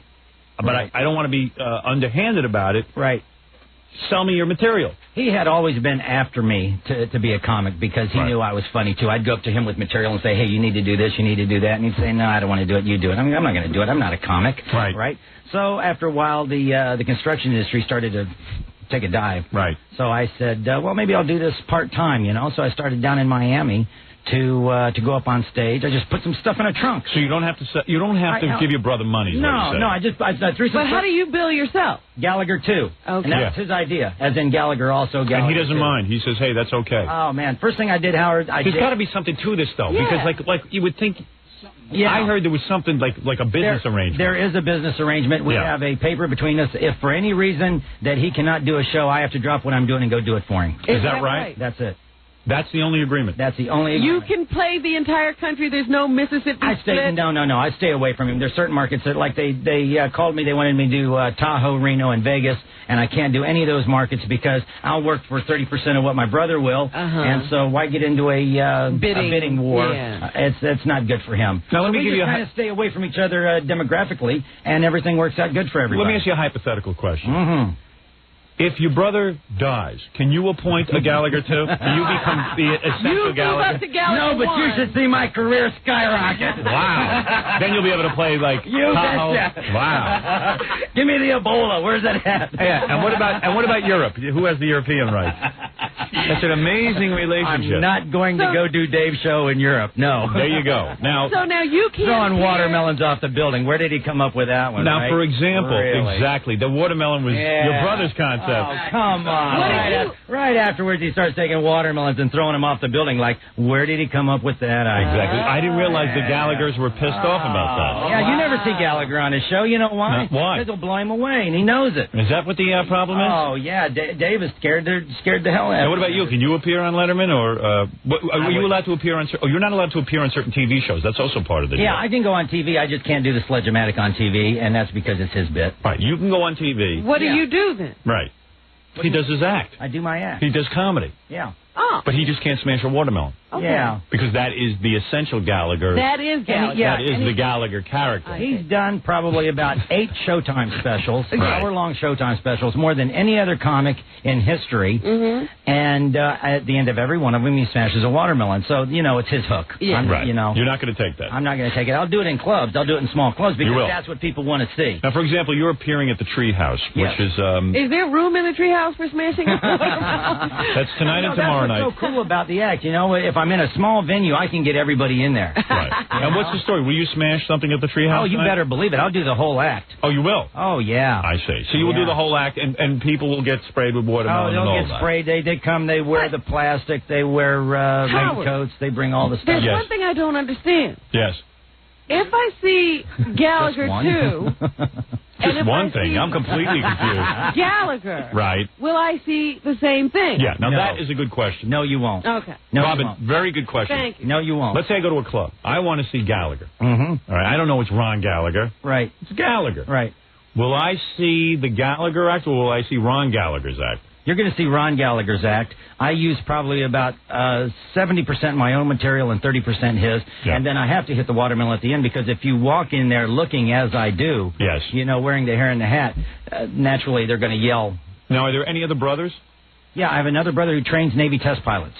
Will he go into comedy? Not a chance. Because imagine there's 3 Gallaghers. Yeah, That's too many. That's a glut. Just as soon as there's a downturn in the Navy pilot training, that guy's in there. Yeah, right. No, he doesn't look like us. And what about the elder Gallagher, the older Gallagher? Is he getting ready to slow down a little bit and let you take over the... I haven't seen that happening at all. He's still selling out concerts wherever he goes. He does the large venues, the 2,500 to 3,000 seaters, and I go around and do the tree houses. He doesn't want you doing the large venues. I could probably do the large venues, but that's his market for right now, and I'm just kind of sitting back and getting myself together. You see, Howard, I've only been doing it for 4 or 5 years. Right, I didn't realize that. Yeah, so how long do you think before you're perfect? I started. Yeah, we don't want to see you in the developing Well, let me in the little room and we'll find out. This is now. What about the fact? Do you feel like you have an identity crisis in the sense that now you've become your brother, and then all of a sudden, hey, I'm doing my brother's thing. You know what, Howard? I don't have any kind of identity crisis at all. You know, I'm just so happy doing this. Entertaining is so much fun, and I don't have an ego because I didn't put the time in. But you know the story of Bozo, right? Larry Harmon had a thing going where he was Bozo. Wait a second. But hear me out. Bozo had a good thing going. It took off like no one believed it would have taken off, and he had the red nose and the hair and the whole thing. And the big shoes. Yeah. And I guess he, for some reason, didn't get a network deal. He can only get a syndicate deal. And each market had to have a local Bozo. So all these guys. So Larry Harmon franchised it out. Do you envision a day where there could be 9 Gallaghers? Because this is a revolutionary concept. I mean, I think so. First of all, you have to have a mind like Gallagher. Right. Right? You have to have the same comedic influence that he does, and grow up in the same household as we do. But there's no way to teach that, huh? No, there's no way you can teach that. I tried to get Bill Kinnison to do Sam Kinnison. Right. And call himself Sam Kinnison. But you know what this is like? This is, you know how, there were all those Led Zeppelin cover bands? Yes. And, you know, the Doors have cover bands. This Crystal is a Gallagher cover. The thing of it is it's in my genes, you know? Yeah. I'm already ready to go out there, and I'm pre-programmed to get people Gallagherized. Yes, exactly. It's looking at things with new eyes. Will you ever cut your hair and become a different kind of... Because you even do the beret. Is that your hair, or is that a wig? Is that a wig? What is going on under there? Look at that. Okay. Oh, you are almost Gallagher. You really are. Same problem. My hair falls out just like Gallagher. Wow. You really are Gallagher. Yes, I am, in fact. Now, Ron Gallagher, all right, tonight and tomorrow night at the Treehouse in Norwalk, Connecticut. And yes, the pumpkin will be, the watermelon will be smashed. Will be smashed, yes. What do you got in your bag there? I brought a watermelon for you, Howard. You have a watermelon. Now, you're not allowed to smash this, right? No, but I'm allowed to. Oh, no. Oh! You scared me so much. Oh, is that not real? No. I was supposed to come over there. I thought he had killed you. I thought I was losing Howard.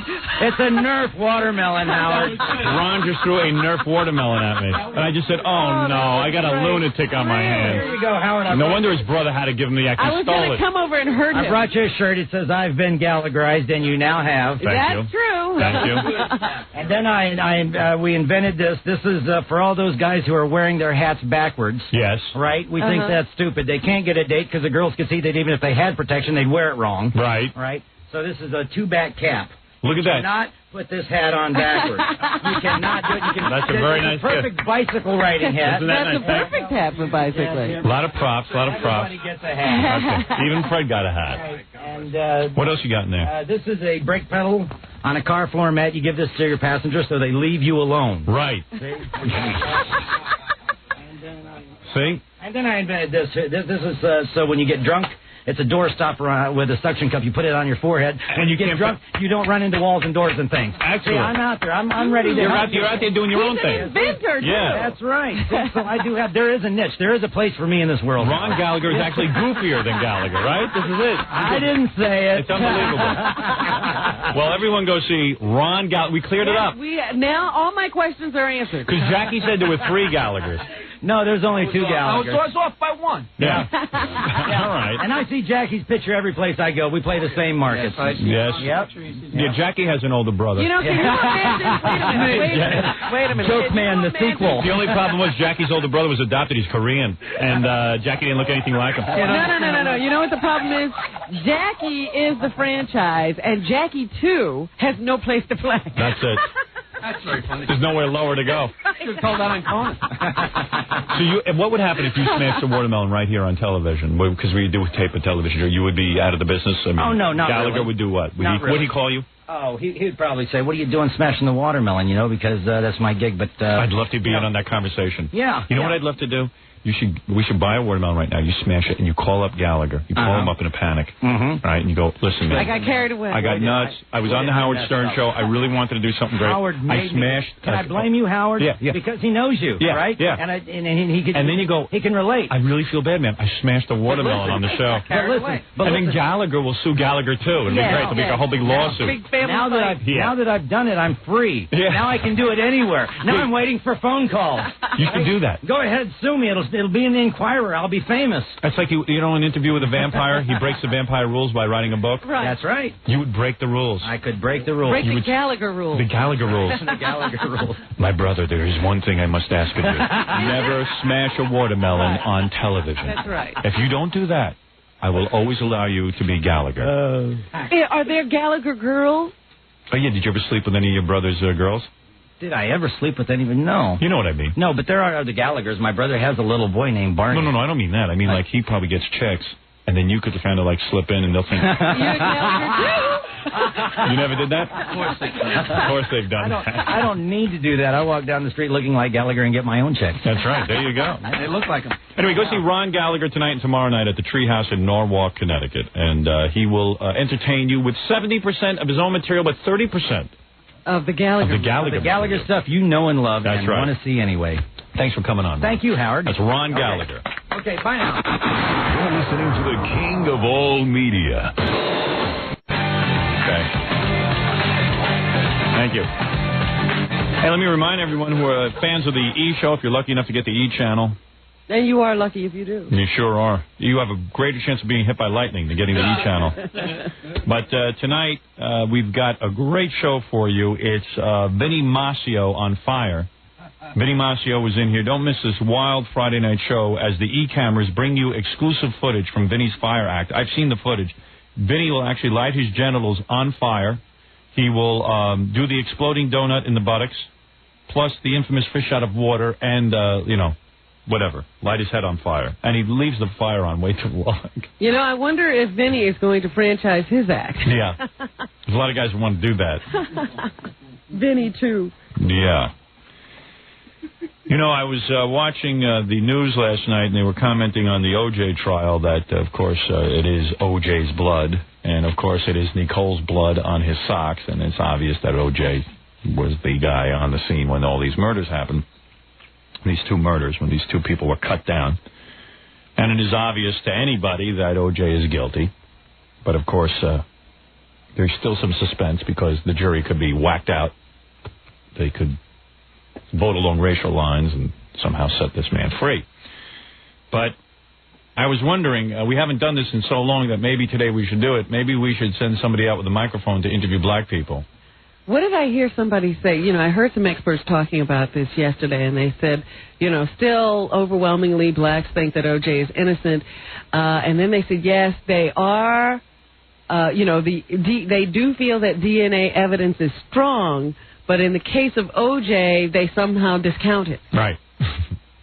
So but I would it might be time, once again, to go out on the street and see what's happening. And these surveys do make black people look foolish, but I don't trust the surveys. I want to do my own survey because I don't believe there's a black person on the planet that will now come to my microphone and say that O.J. is innocent. But I'm willing to try. So if, Gary, you want to get that together and get Scott out there with the microphone, I would be willing to do a quick survey. Another O.J. survey. Yeah, love to do that. Well, the defense, once again, is taking two tacks.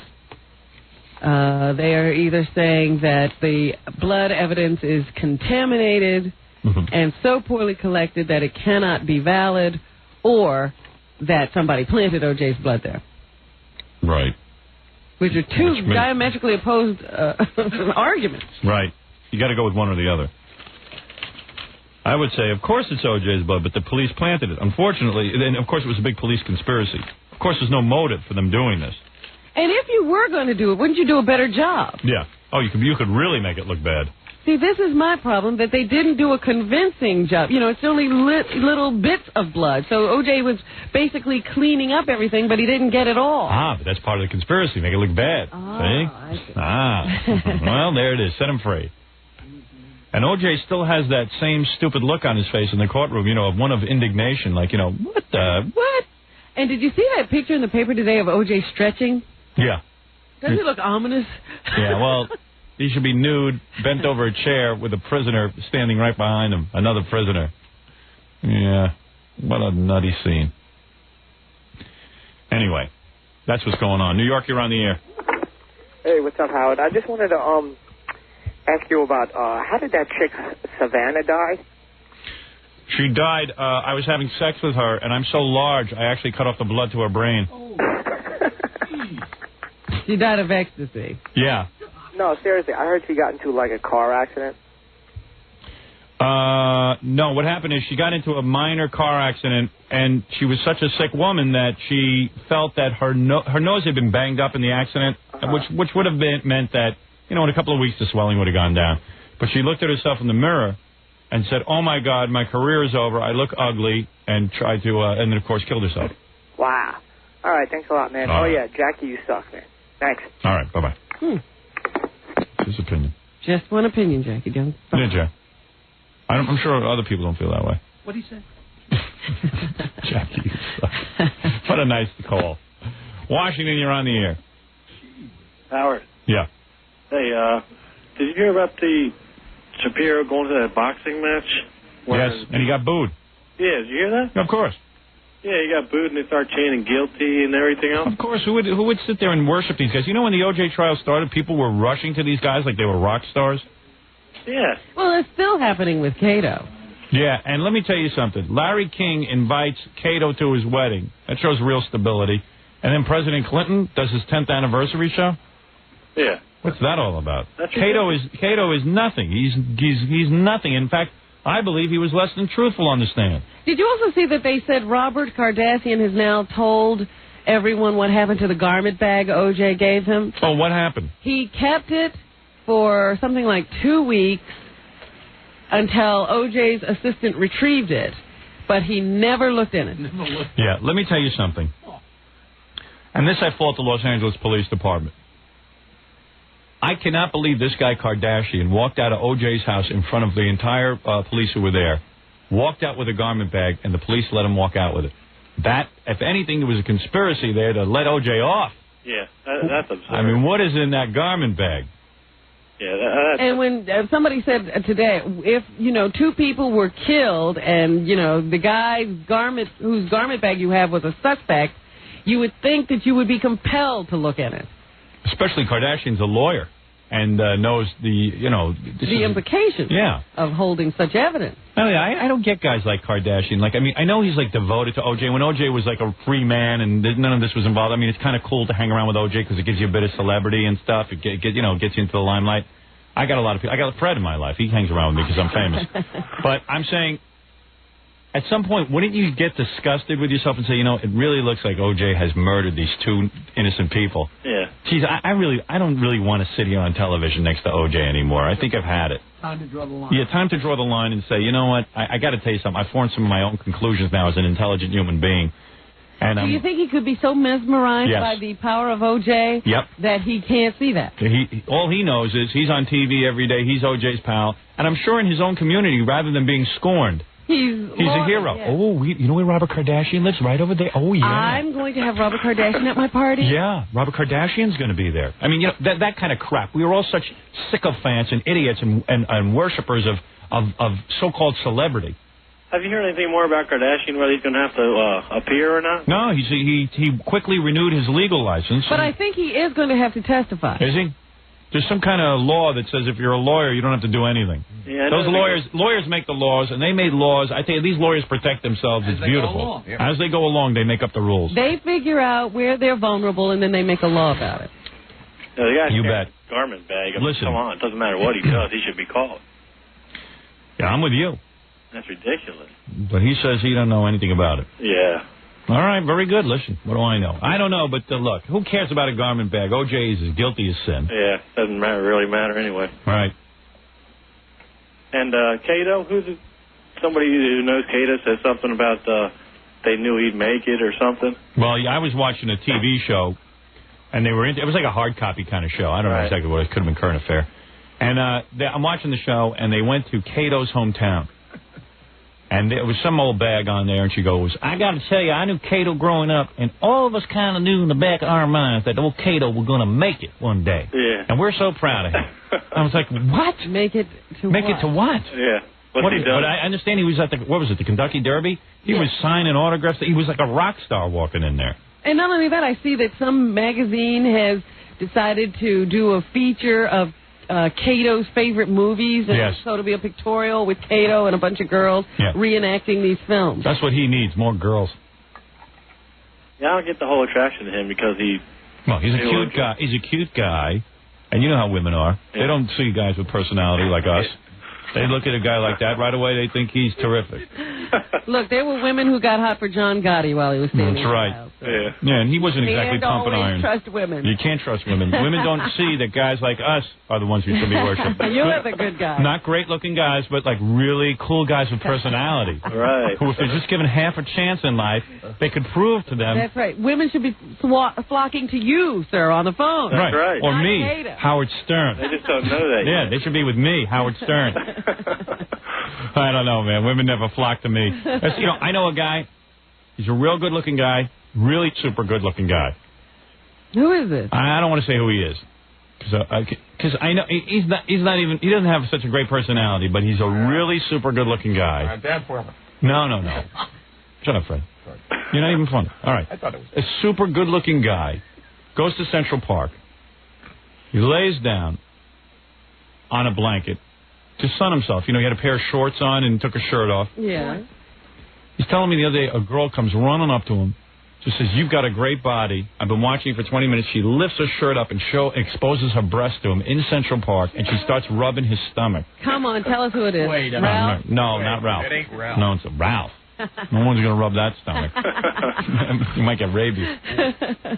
No, it's just a guy I know.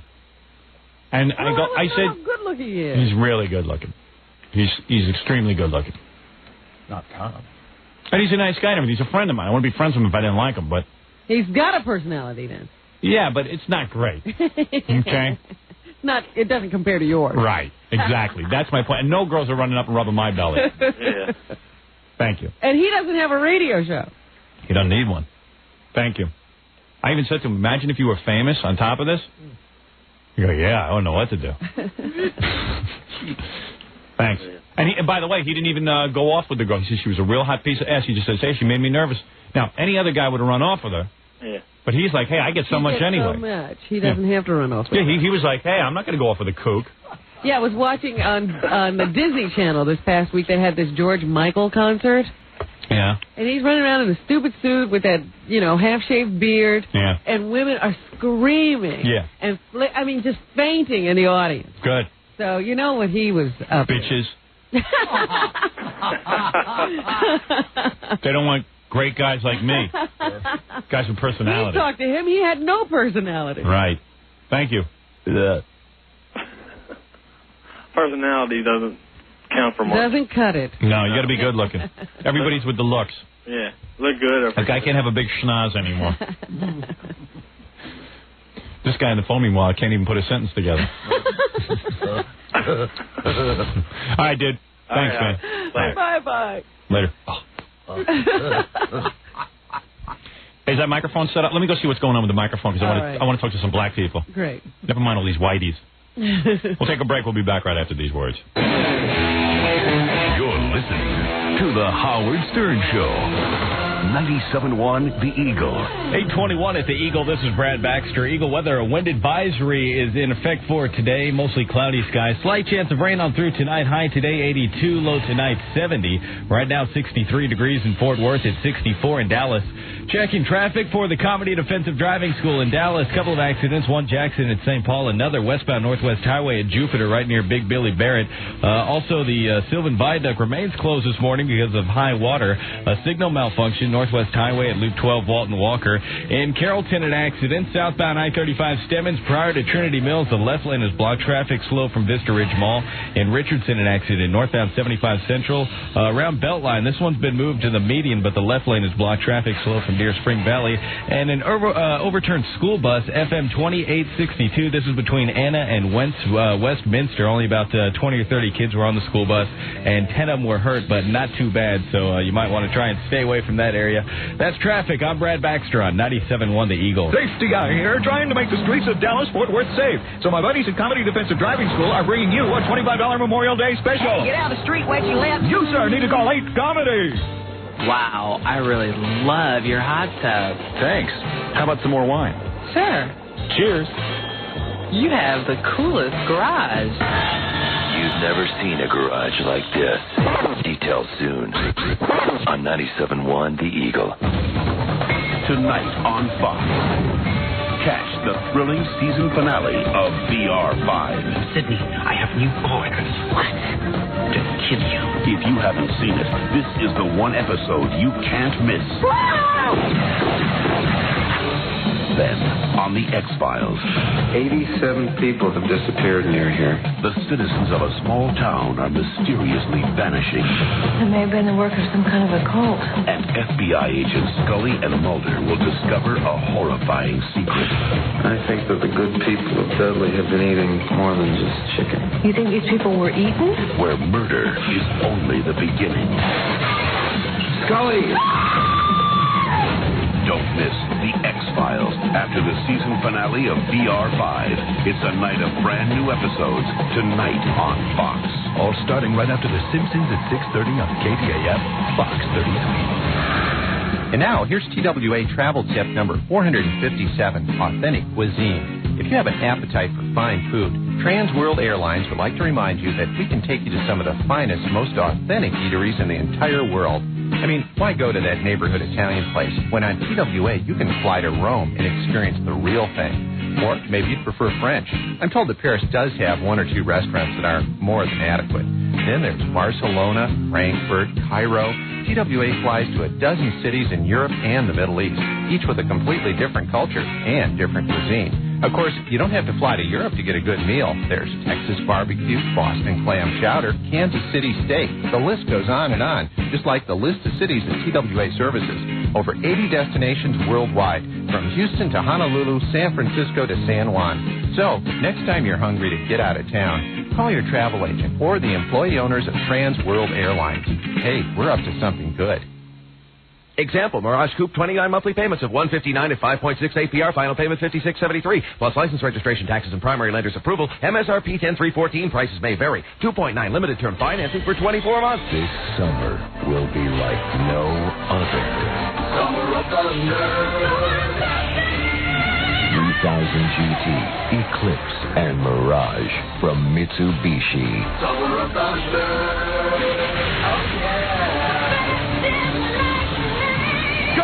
Go to your Dallas-Fort Worth area Mitsubishi dealers now for their lowest payments ever on sports cars. Starting at just $159 a month and you own it. Or put $0 down and get 2.9% financing. And you'll be shocked at all the available features. Own a 3000 GT Eclipse or Mirage with approved credit. $159 a month. Or put $0 down and get 2.9%. Race to your Dallas-Fort Worth area Mitsubishi dealer today. Mitsubishi sports cars, now from $159 a month. This is Dean Clark with news about an engine treatment that actually does what it promises. If you want better gas mileage, listen. The product is T+, the letter T-P-L-U-S. T+ engine treatment with DuPont Teflon is nothing short of miraculous. T+ pre-lubricates and protects your engine against cold starts. And that's not all. Hi, this is Karen Sellers, Philadelphia, Pennsylvania. Now that I'm using T+, I'm not going to the gas station as much. I only fill it up once a week. PJ Skase, Seattle, Washington. After using T+, my Rabbit went from getting 31 miles per gallon to 34 miles per gallon. This is Mark Hutchison from Modesto, California, and T+ has improved the gas mileage noticeably, approximately about 8 to 10%. You heard it. Next time you change your oil, add T+ engine treatment. No matter what you drive, get protection right from the start with T+. The T is for Teflon. T+ engine treatment is available at Hilo, Pet Boys, and Auto Value. Wow, Bill, what a great bachelor party. I've never seen Roger have so much fun. Those adult party favors, those erotic playing cards we used in the poker game, and that great X-rated video. Where'd you get all that stuff? The New Fine Arts Adult Video Store. You went into one of those small dark places with the sticky floors and all those little old guys in raincoats? No way. The New Fine Arts is nothing like that. It's got over 8,000 square feet of adult videotapes, magazines, laser discs, interactive CD-ROM, and a little something special I'm giving to Roger for his honeymoon. It's really clean and well lit with a huge parking lot. Hillary went with me to buy the party supplies, and we stayed, rented a movie, and watched it in one of their private viewing rooms. You actually took your wife to an adult video store? Yeah, you'd be surprised how many women go to the New Fine Arts. My wife's impressed with the cleanliness, and she prefers an adult movie to a Steven Seagal movie any day of the week. Maybe I'll have to check it out. Check out the New Fine Arts Video Store, located at 1720 West Mockingbird, just east of I-35, or 1966 West Northwest Highway, just west of I-35. Call 638-0764 or 869-1097. Open daily, 8 a.m. till 6 a.m. It's 8:27 at 97.1 The Eagle. Howard Stern all morning, pure rock all day. Yeah. 97.1 The Eagle. You're listening to the Howard Stern Show. Once again, Howard Stern.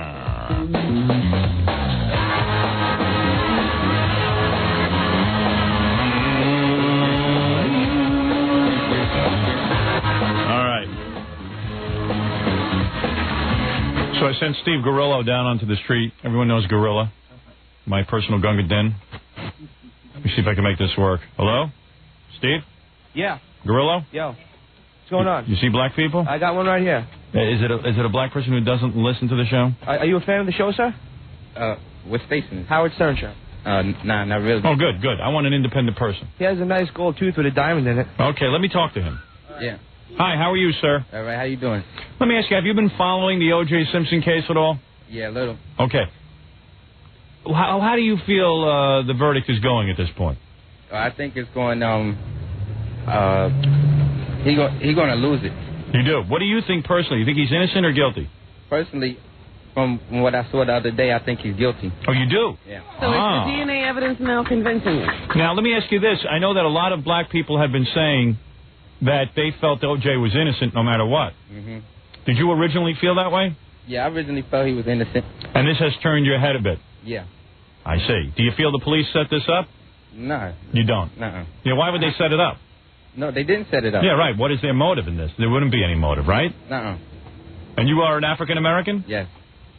Wow. Yeah. No, that's interesting. That's pretty good. Yeah. Because he's guilty because the blood types matched. See? So that's what I say. Hey, so maybe the jury will actually convict this murderer. Nah, I don't think. And I mean, but what about the other black people on the jury? You think that they'll get the whole thing, or do you think they'll just vote along racial lines? They'll vote against them. They will. Yeah. So you think the black community is turning around? What about your friends and stuff? When you go, where do you live? Like up in Harlem or something? No, I live in Brooklyn. Oh, you do? Yeah. A real tough section of Brooklyn? East New York. That's tough, right? That's very tough. Mm-hmm. You can get your ass kicked there, right? You got to really mind your P's and Q's. Yeah. But yeah.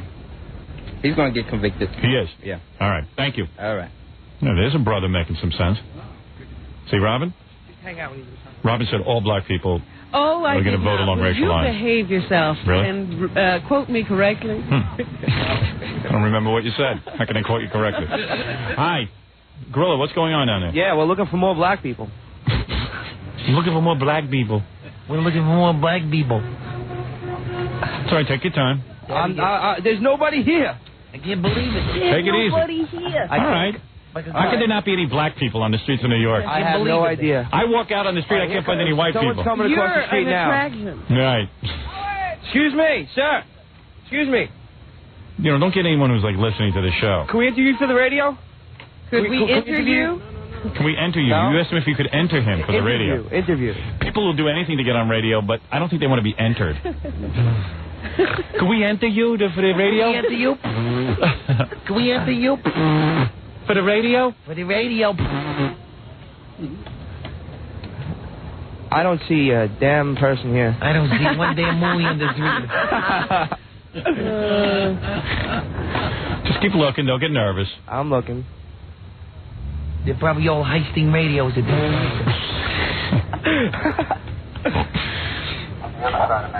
Who's that? The cops are outside. Yeah, the cops are always outside. Are they yelling at Gorilla? No, they're directing me to black people. Hey, man. That's why I love the NYPD. Have you got one in the back of the car? There's one over there, Gorilla. You tell me the cops don't have any blacks in the back of their car? I don't believe that. Not one. No. It's the cops if we can borrow their black. Can we borrow a couple black people? Oh, just go keep it for black people. Leave the cops alone. They're busy enough. Ask them if they can drive you to a couple of black people's homes. There goes the guy across the street. All right, go get him. All right. You gotta yell to him. It says don't walk. He's across the street. Doesn't say don't yell. Yeah, so yell. All right. There's three people coming this way. It says don't walk, so you won't yell at the guy? All right, there's three black people coming down the street? Yeah. Good. All right. Present yourself. Can we interview you for the radio? Can we interview? No, I gotta go, man. No, tell him it's more Excuse important. me. It's okay, we talked to his boss. Hey, man, can I be black? No, sorry. Can I be black? Now, that's the first.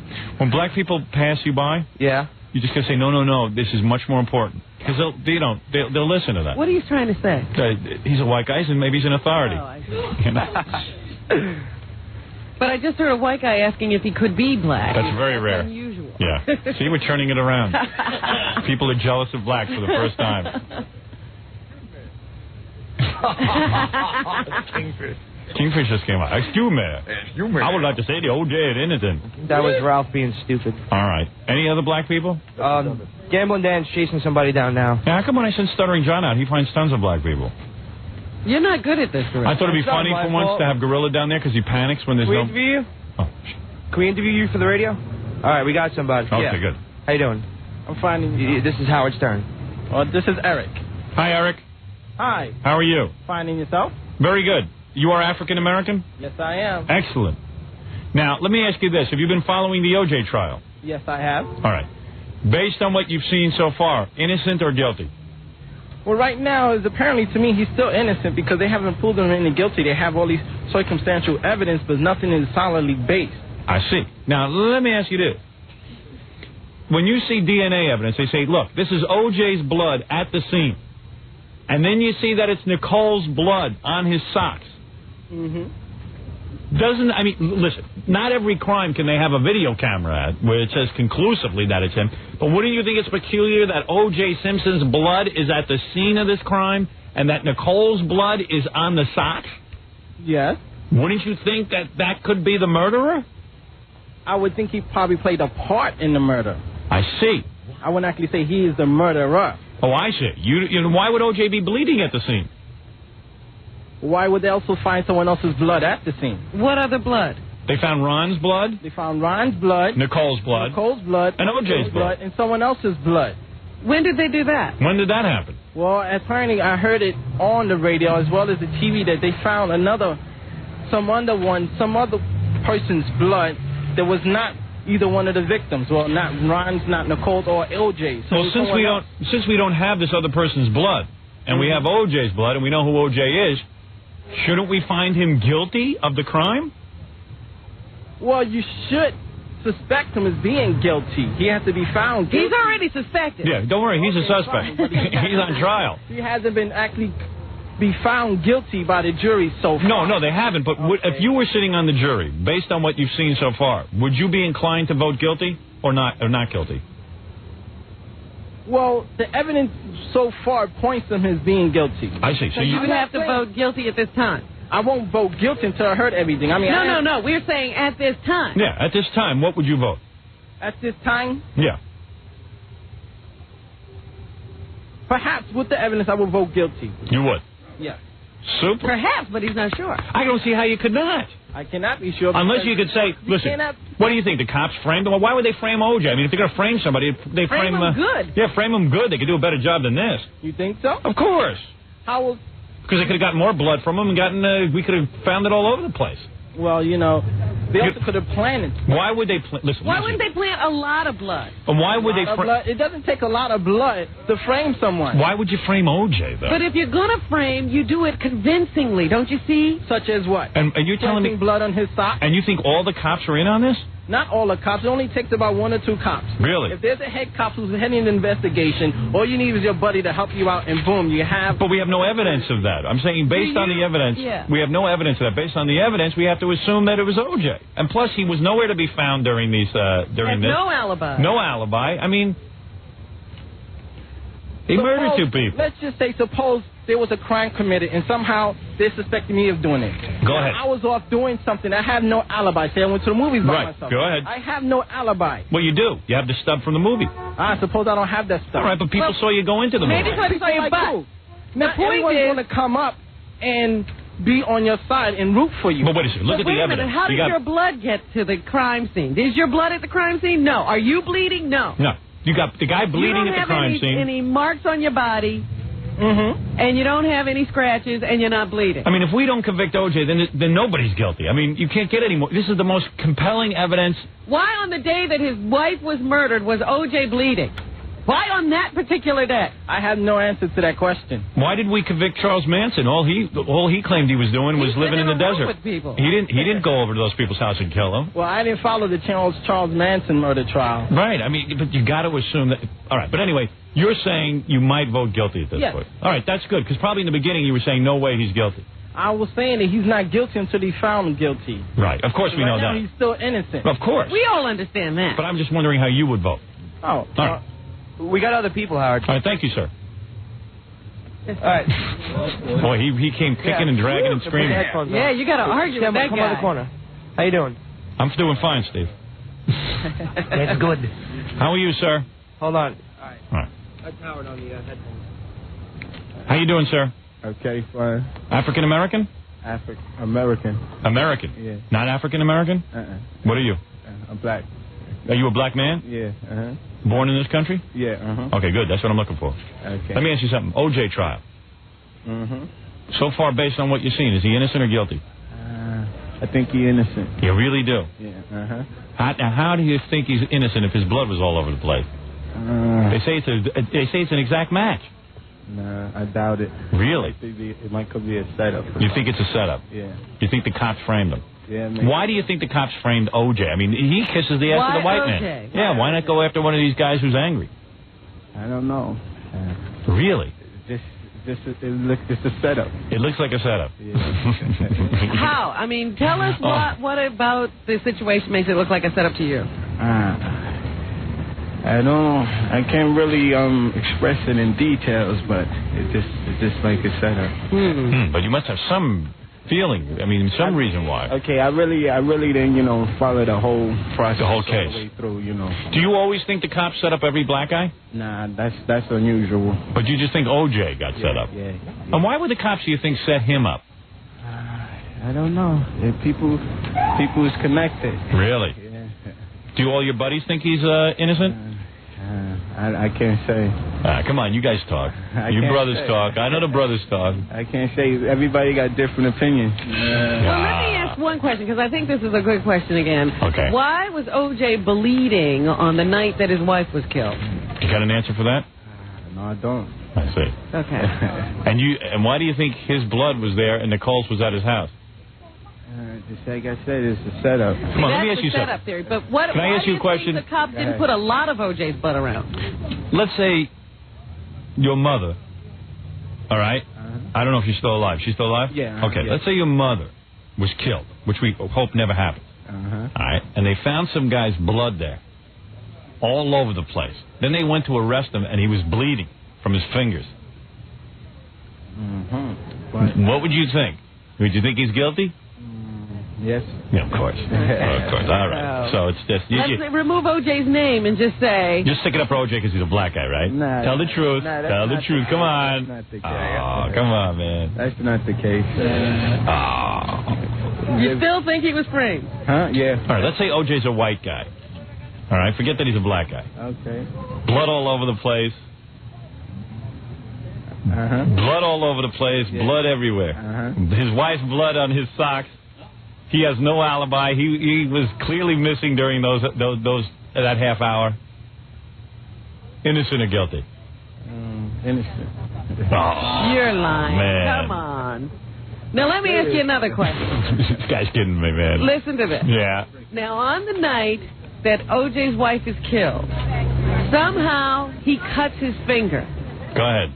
But instead of stopping to put a Band-Aid on it, he just bleeds all over the place. He runs over to her house and bleeds. Just bleeds all over the place. Now, why would he do that? Hey, leave the brother alone, will you? The brother has no answer. He just feels that... We asked him if the man is innocent. He feels might know. He's not F. Lee Bailey. He's just saying, hey, I think the guy's innocent, right? It happens. Right. Okay, thank you, my friend. Okay. Hey, by the way, Shalom Aleichem. Okay. All right, we got another guy here, Howard. All right, one last guy. Hello, my brother. Hi, Howard. How are you? How you doing, my friend? I'm fine. So, are you a regular listener of this show? Yes, I am. Oh, you are. So I was looking for guys who weren't regular listeners. Still, he might be willing to answer some questions. You don't know how he feels. Are you like a real black guy? As black as they come. Really? Yes, sir. Where are you from? New York, Lower East Side. And are you African American? Black American. What does that mean? I'm black and I'm American. Yeah, but where is your genre? What genre are you? What do you mean by genre? I mean, are you Jamaican or something? No, just a black American. Oh, you're a black guy. Yeah. Like your ancestors. You reject the term African American. I do, yes. Yeah. So, where are you? Like in other words, your ancestors came over from Africa. I'm of Indian descent. Indian. How'd you get black? I never heard no black Indian. You mean like an Indian like Tonto? Yeah, you were an Indian and you turned black? Of Cherokee. Hey, man, I'd sue God. Yeah. So you're Cherokee? Yeah, of Cherokee descent. Oh, so you're a Cherokee Indian? Yes. You're not a black man? Yeah, I'm black, but... You're a black Indian? In my family, we're from Cherokee descent. I see. Yeah. I didn't know. A lot of black guys say they're Indians. Indians turned into black people sometimes. You heard of the famous Sitting Leroy? No, I never heard of that. That was a guy. What? Yeah. That's bull, huh? I'm a stuttering John doing? He's right now he's pretty bad shape because we sent Gorilla down instead of him. Oh. All right, listen to me. Yes. Tonto. O.J. innocent or guilty? He could have did it, but... He could have did it. But it's up to a jury to decide that. No, I know the jury's going to decide. We know that. Nobody's going to take it away from the jury. What do you think? I think he did it. You do? Yeah. Yeah, but he's not a regular black guy. He listens to this show. Well, he's an Indian. Yeah. He's an Indian and he listens to the show. I want, hardcore black guys. Who aren't Indian in I'm black as they come. Yeah, but I want the kind that you're really scared of. Nobody's scared of you. He's pretty scary, Howard. Is he really? Yeah. Can you beat up a guy pretty good? It depends. Right. On the situation. Understood. Well, anyway, thanks for the opinion. And that whole Indian thing, I know a lot of black guys who claim to be Indians. But I really am. I'm really? of Indian descent. How do you prove that? Why don't you just say you're a black guy? If you look black, say you're a black guy. Yeah, stop trying to say you're Stop Indian. trying to trace, some Indian blood through you. How many black guys we know say they're part Cherokee? All of them. I know. I'm telling you. Nobody wants to be just black. Yeah, I tell you, you're going to have a hard time proving that. Unless you get some kind of papers. Does it really matter? To me, it does. Yeah, I guess so. I'm not trying to bum you out. I hope you know that. And the book, how's the book doing? Robbins? No, your book on Private Parts. Oh, did fantastic. It's going to be turned into a movie. We're selling my book. When is the movie coming out, Howard? The movie will be out very soon. That's good. You're going to have some big-breasted girls in there, too, I hope. Absolutely. All right. Thank you, sir. Okay. Bye-bye. Bye-bye. I can try for one more guy, Howard. Yeah, but you're not getting the right kind of blacks. Well, he did. Can He we ask got a question regular for the radio? blacks who didn't listen to the show. Get me hardcore blacks. What does that mean? He knows what it means. The kind that don't listen to fit the the show. stereotype. Right. You should be scared when you ask him to come over.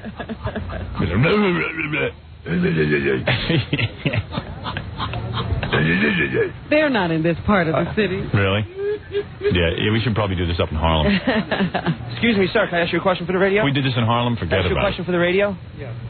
Could you put these headphones on? I can tell you already this guy finds us innocent. Hold on a sec. Here. This is for Howard Stern. I mean, guilty. Yes, hello. Hello, sir. How are you? Okay, pretty good. I'm doing a survey. O.J. Simpson, at this point, with what you've observed, do you find him innocent or guilty? I think so far, I believe he's innocent. You really do? Yes. Even with his blood being all over the scene? Well, the way how the evidence was handled and different things with that, I believe that, I mean, let's say the evidence was handled poorly. Let's say they didn't scrape everything off perfectly. Wouldn't that help to obscure the fact that it was O.J. Simpson's DNA? Well, that would be the issue at hand right now, but I believe that he would be found guilty if the evidence was handled the proper way. But I if see. the evidence was not handled the proper way, he would be showing up as being guilty. You mean, but why do you say it wasn't handled the proper way? You mean because they didn't scrape it off the road properly? Well, basically, I'm talking generally all of the evidence. The way all the evidence was handled. But it's still his blood, even though they didn't handle. Let's say Dennis Fung isn't the greatest handler of evidence. It's still his blood all over the place. True? True. And his wife's blood is all over the socks. True. Well, what more evidence do you need?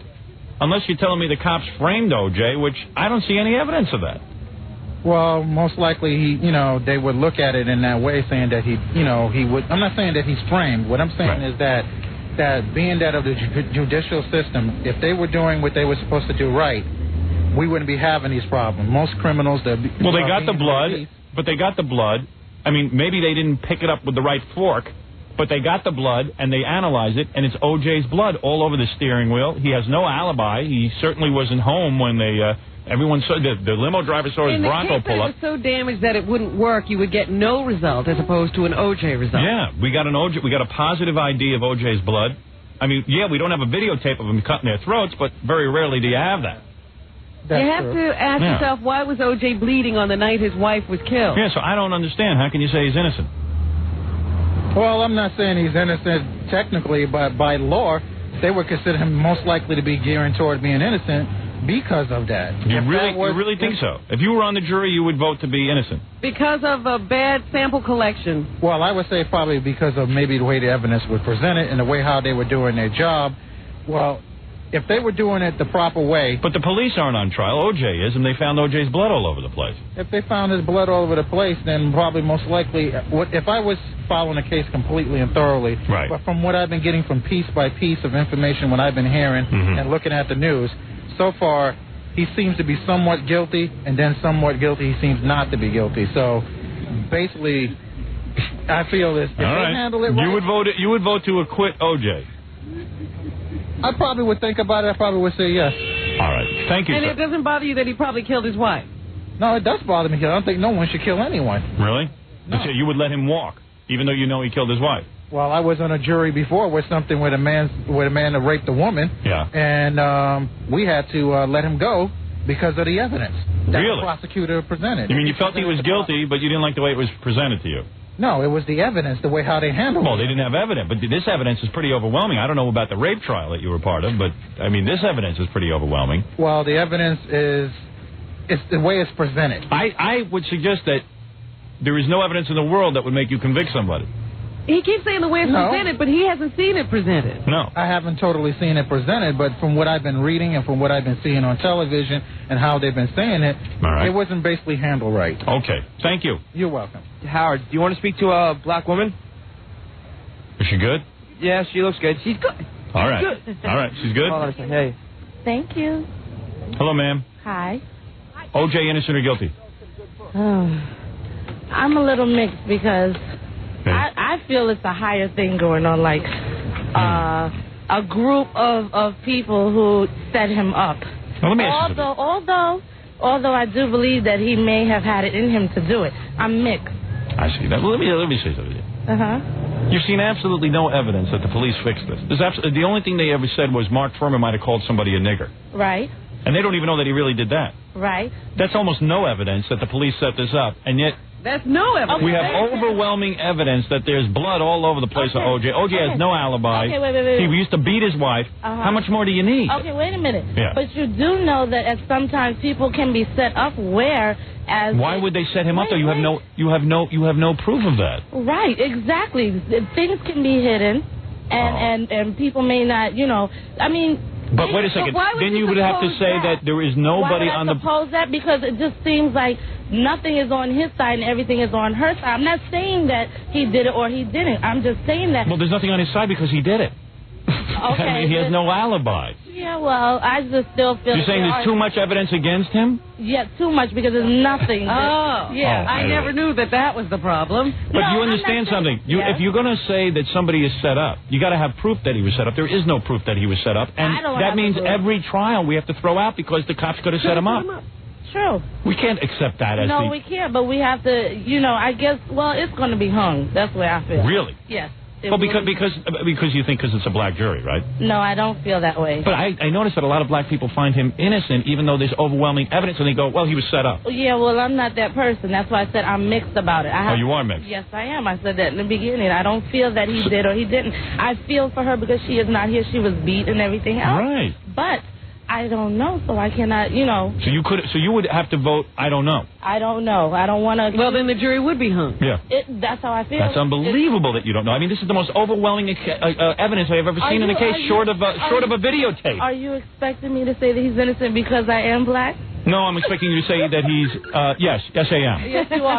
Okay, well, then that's not fair. I just feel... But no, you are, in a sense, saying you think he's innocent, and you're saying you think he's set up, and you're saying, listen, you made a statement, there's too much evidence against O.J. to convict him. But I am also still saying that there is a chance that he did do this regardless because... Yes, so there's enough evidence to convict him of it, isn't there? There's enough evidence to convict, yes. So convict him. Yeah, but you have to wait to the very end where... No, I'm saying to you. Not to wait. Oh, okay. I'm saying you should say not only should they convict him, they should lock him up forever. I'm not saying that what you should pull the juice on him so that he gets electrocuted. You are totally convinced. You said there's too much evidence against him.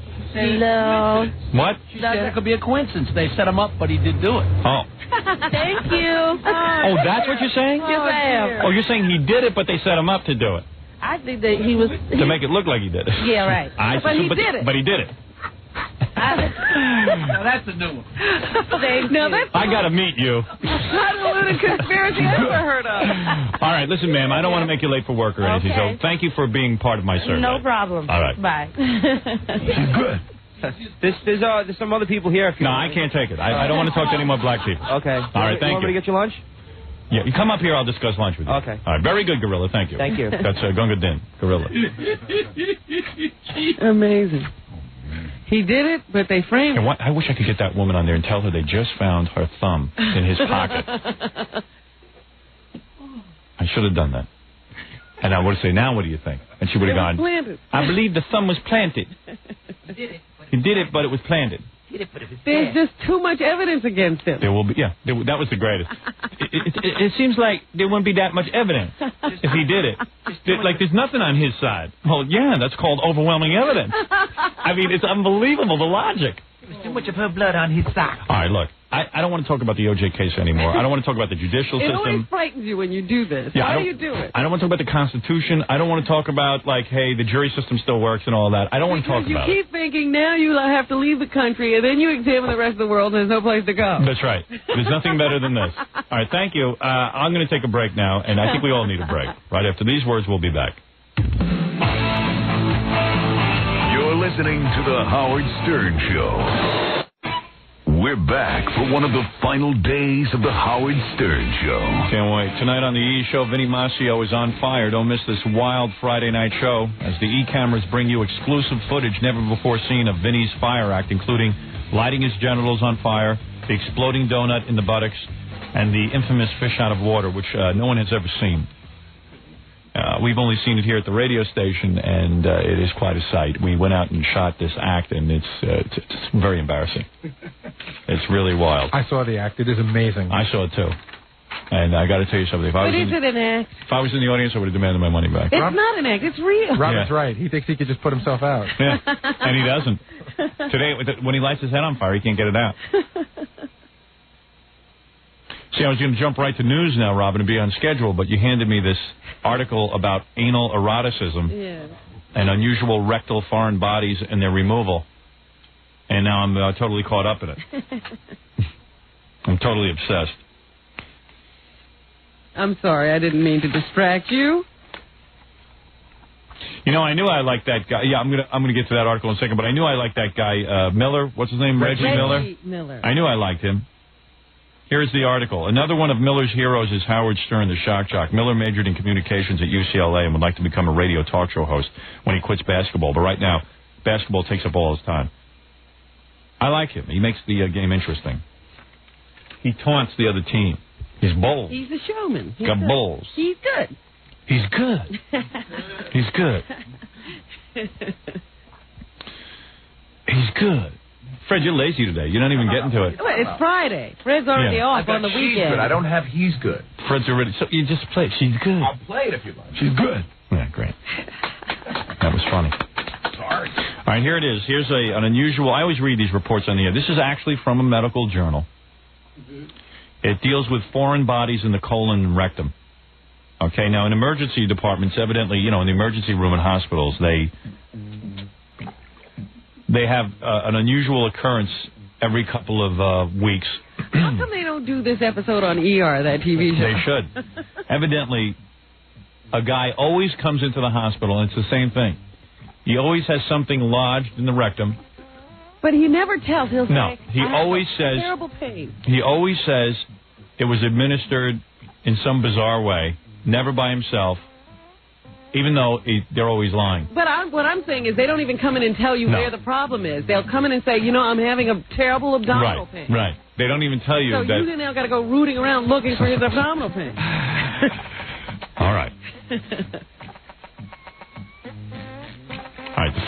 The first case is an elderly male patient who we learn eventually has a peanut butter jar lodged in his rectum. It's actually lodged in his rectum.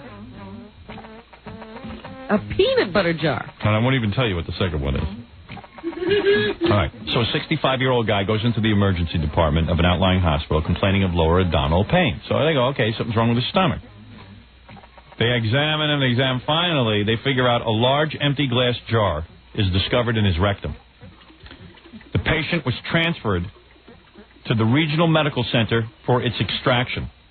So they say to the guy, look, you got a jar in your rectum. And he says... Okay, I was washing my dog in the shower when I slipped and fell on a glass jar. Now, and then it entered my rectum. He was framed like O.J. Now, let me ask you something. Well, there's no proof that there's anything different. He knows the jar is there. Why wouldn't he just say, look, I got something back there? Because it's a guessing game. I mean, I have an abdominal pain.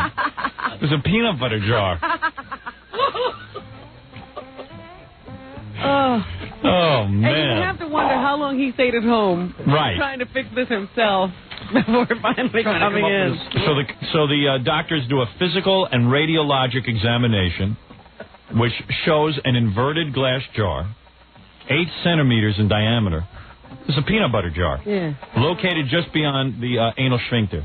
The glass was intact, and there was no apparent bleeding. Now, if you fell on a jar, there'd be some bleeding. Yeah. Yeah, this was eased in. He fell perfectly on it, so that there was no bleeding, and it just went right in. Right. All right, look. You obviously know what went on. He probably doesn't even own a dog. Right. Although if you put him on trial in Harlem, he'd be innocent. There's no proof. It's a frame-up by the cops. After multiple unsuccessful attempts at removal in the emergency department, the patient was taken to the operating room, given spinal anesthesia. So in other words, he was blocked off from the waist down. Yeah. Placed in the jackknife position. The anal region was prepared and the buttocks separated with tape. And then they used a catheter, and they tried to get the jar out, but the jar was so stuck in there, it had created a vacuum, a partial vacuum behind the jar. Could not be moved. Did he just open his mouth? They then put the patient in what is called the deep Trendelenburg position. Ooh, I don't Do you know of that that? one, no. All right. What is that? The Trendelenburg? Trendelenburg. That's a position I've yet to get my wife in. All I know is he's a Jewish guy, though. Trendelenburg. The jar was filled with quick-setting 2-inch plaster rolls packed around an Army-Navy right-angle retractor and allowed to set. Now they're packing cement. Science project. Do you realize? Wait a minute. Now, understand what they're doing. Let me explain to you. Yeah, please. They loaded up the area around the jar with cement and put, obviously, some objects in the cement. So once the cement gets hard, you could pull out the cement, and maybe the object would be adhered to the jar. So they're packing cement in it. How much room is there in there? He could move furniture. I mean, that's unbelievable. Got a lot of room. Right. And I imagine now that there's a vacuum, you can pull out a few organs with this whole thing. After approximately 15 minutes, the sphincter was retracted with right-angle vaginal retractors, and gentle fingers pressure was used to massage the edematous tissue. Oh, I don't even know what this is. Yeah, you were in an area you don't need to know. Unexplored. If you're having your edematous material massage, you know you're in deep trouble. Think the guy, is smiling during this, or what? Oh, because he's awake. Yeah. Anyway, they say due to the massage and all of the various instruments put in there, and as well as the cement, the jar was rotated gradually and delivered. They call it a delivery. This is like giving birth. Look, I give birth to a jar. Look at my baby. I'll call him Jiffy. Do you think that they took this guy when they got him into that last position and moved him into that big arena so all the other doctors could... I hope so. You know what else I'm thinking? The guy probably didn't want the spinal anesthesia. Oh, I don't know about that. I wonder if it's on video. Well, according to this, it was a very successful operation because they examined him after the jar was removed, and the cement, and the retractors. And the anus showed only edema, swelling, ecchymoses, bruising, and minor abrasions. Wow. You know what ecchymoses is? Of course, ecchymosis. It's a bruise. Ecchymosis. Yeah. Ecchymosis. Ecchymosis, Jeremy. And the patient recovered fully. And after the procedure, he was discharged from the hospital the following morning. Wow. How's that for medical Watch out. science? Yeah. Who's the guy who has so much free time that he's experimenting with a peanut jar? Peanut butter jar. You know how big that is? It's big. Yeah. Well, don't you remember we talked about the guy? I mean, I don't know how much I get into this, but some guy had poured cement into that area. Yeah. And it hardened and had to be delivered. Yep. And then when they found that there was this big cement thing, but it had a ping pong ball in the middle. Yep. The ping pong ball. What's that all about? Yeah, what was that all about? It was unexplained. It was medical. There's a ping pong ball in the middle of the cement. Yeah. Ooh, you never knew that was a playground. Hey, read Robin's book. She was in worse shape after her 8th birthday. Right? Don't laugh. You should have anesthetized me. You're not kidding. Yeah, were you anesthetized from the waist down? Let's play some ping pong, okay? Me first. No paddles required. We'll just use our buttocks. I'll get the cement. Just what would possess you to do that? Yes. I'm not even going to read the second one because the first one was It's amazing, enough. yes. Right. We may get back to that at some other time. We have to absorb the information from the first. It's pretty exciting stuff. All right, I got to take a break, and we'll be back right after these words. You're listening to The Howard Stern Show. Back with The Howard Stern Show. That's good. Who is this? Van Halen. Oh, that's good. I was going to say, whoever's playing guitar there knows how to play. Well, Eddie appreciates that. Yeah, he needs that from me. That's good. He's good. He's good. She's good. Oh, dear. I know I said I wouldn't read the second anal erotic story, but it's just so good. You can't help it. It's just so good. I'll just paraphrase you. So this 34-year-old guy comes into the emergency room, and he's complaining, of course, of rectal and lower abdominal pain. And he tells everyone in the emergency room that he was abducted. Before you start, let me just say that there's a guy out there who just faxed, and I didn't know you were going to go into the second story. Yeah. He already said you're going to kill him if you keep this up. All right, He may never see his wife and children again. All right, wait a second. Now listen to this. So they're in the emergency room, and, guys can't come in and just say, hey, I got a peanut butter jar lodged in my rectum. You can't say that. Yeah. What does he say? But, okay, this guy comes in, and he is complaining of abdominal pain. He says, look, I was just abducted and sexually assaulted by several other men. He says, look, this is terrible. I was raped. Yeah. By aliens. He goes in and he says he was raped. Abdominal examination revealed a firm mass above the umbilicus. That's way up. And digital palpitation encountered a hard plastic object at about 4 to 5 centimeters. Okay? So they do some kind of x-ray, and it shows a large vibrator. All right? I mean, huge vibrator. And lodged where no one could find it. By his navel. Right. Okay? Now, and you'd say, wow, these guys really viciously raped him and stuff, right? No free air was detected under the diaphragm, and bowel sounds and vital signs were completely normal.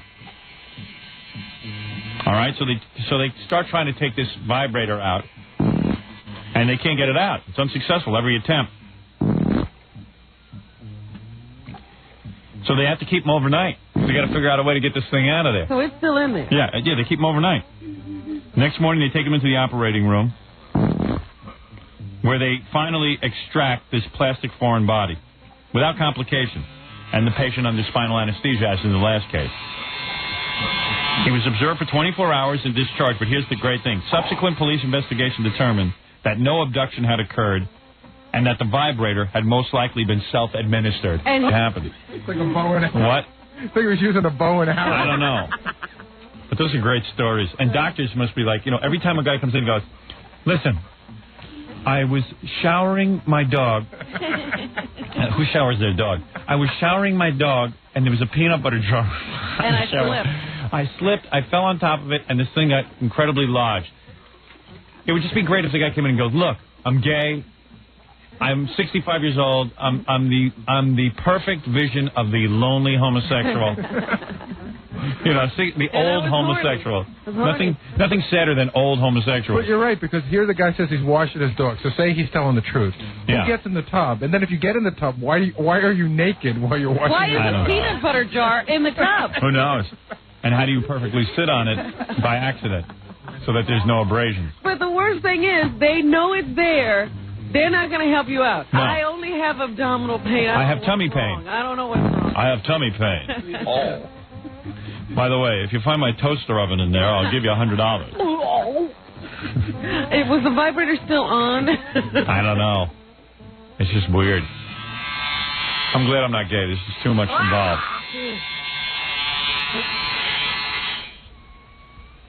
It's too weird, man. You don't hear gay women doing things like that. You know what's weird?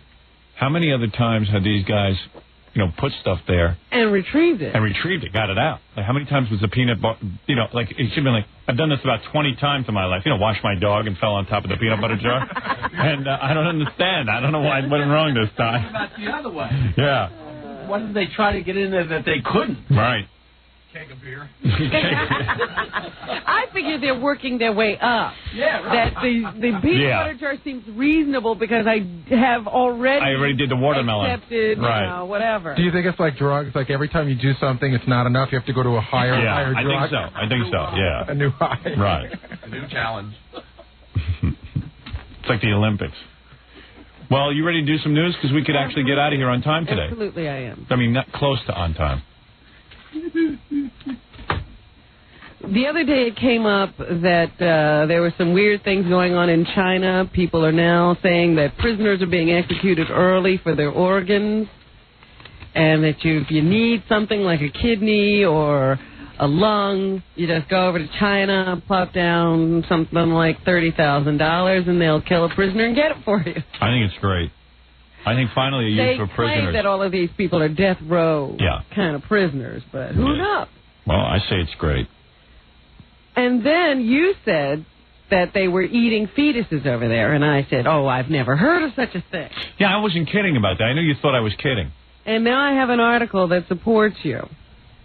Aborted human fetuses intended for human consumption are being sold for as little as £1 in the Chinese city of Sichuan. Yeah, Szechuan. That's what Szechuan beef is. Fetus. Szechuan beef. The Eastern Express newspaper said journalists from its sister publication East Week had gone to Sichuan across the border from Hong Kong to see if fetuses were being sold. Yeah, well, they're good for you.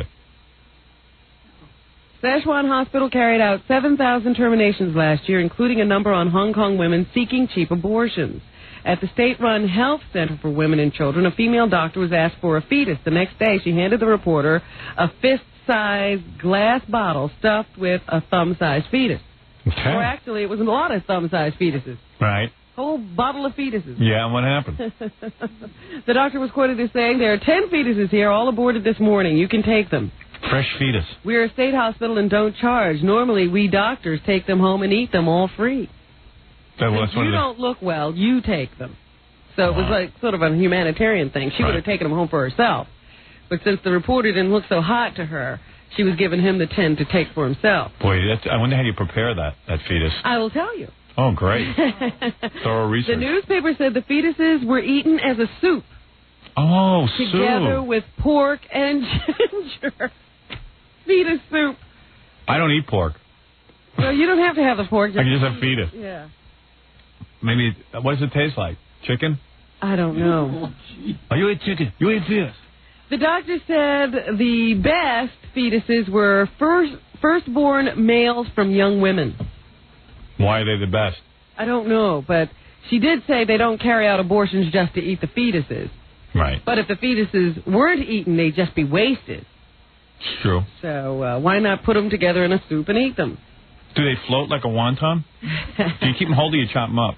Do you eat them like you eat the whole head and the... Yeah, do you want a whole fetus? Yeah. Or do you want it cut up? Like, is it just one fetus floating around in your soup, or do you chop up the whole fetus? I don't know. All I know is another doctor was quoted as saying that the fetuses are even better than placenta. Can you see fingers and toes and stuff? I mean, when they're that old? In nutritional value. I suppose a little thumb, you could probably make out details. Because I know Kathy Lee threw her fetus down the toilet. I'm wondering if I could retrieve that and eat it. I'd be healthy. She didn't realize it was a delicacy. I said they used to smell good. Dr. Thank Ron you. Lee of the Hong Kong Nutrition Association said eating fetuses is a traditional Chinese medicine deeply founded in folklore. Really? However, the alleged properties probably have more to do with old wives' tales. Of course. No. Some of the doctors say that when you eat fetus, it's good for your body. It'll give you smooth skin, make you younger, and it's good for your kidneys. Yeah, I saw that in a cartoon once. And some of the embryos, they say, are taken to factories where they're used to produce medicines. Oh, yeah. Wow. No kidding. Yeah. Hey, we're filled with medical news today. First the rectum stuff, and now the fetus. That's amazing. Can't imagine that. So that's eating a whole. To me, that's what eggs are. You're eating a chicken. You're eating a chicken fetus. At least it's a chicken. It's not a human. I know it. It's like an egg is a chicken fetus. According to traditional Chinese medicine, actually, if it's not fertilized, it's not a fetus. It's just half of what you would have if you were making a baby. All I know is a chicken sits on that and it turns into a baby. Yes, but it has to have been fertilized. Don't you know anything about Believe me, it was fertilized. No. According to traditional Chinese medicine, it is regarded as particularly beneficial for a nursing mother to eat her own placenta.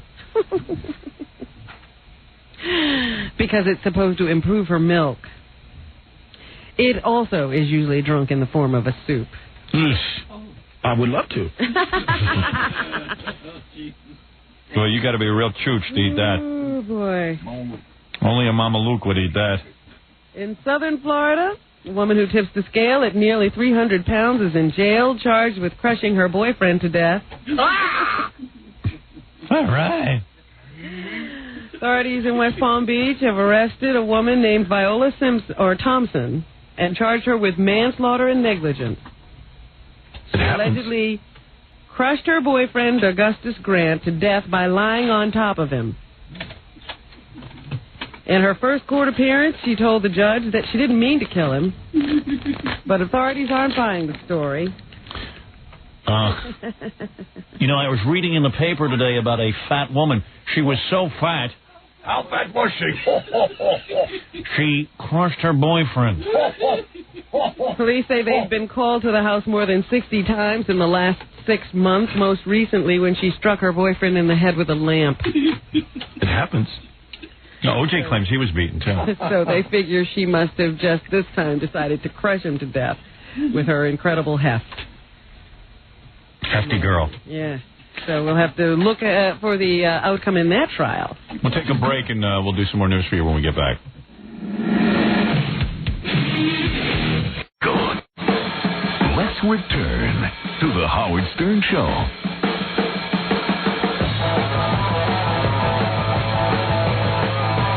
What is this? I mean, where am I?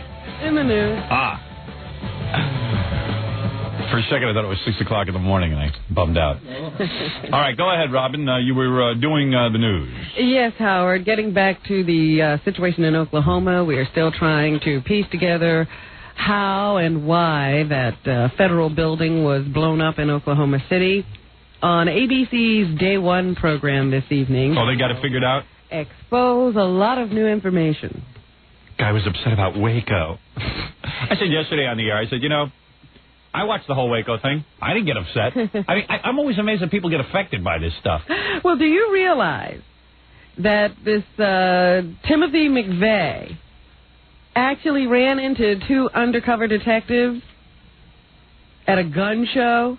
Yeah. A few years ago, and he was talking about how he wanted to shoot down federal helicopters and federal agents.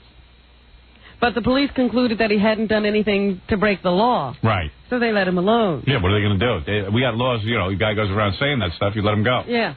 Well, they should have put a tail on him, don't you think? Maybe follow this guy around? And take a look at him? They also say that he was in contact with neo-Nazi and some of those militia groups in Arizona.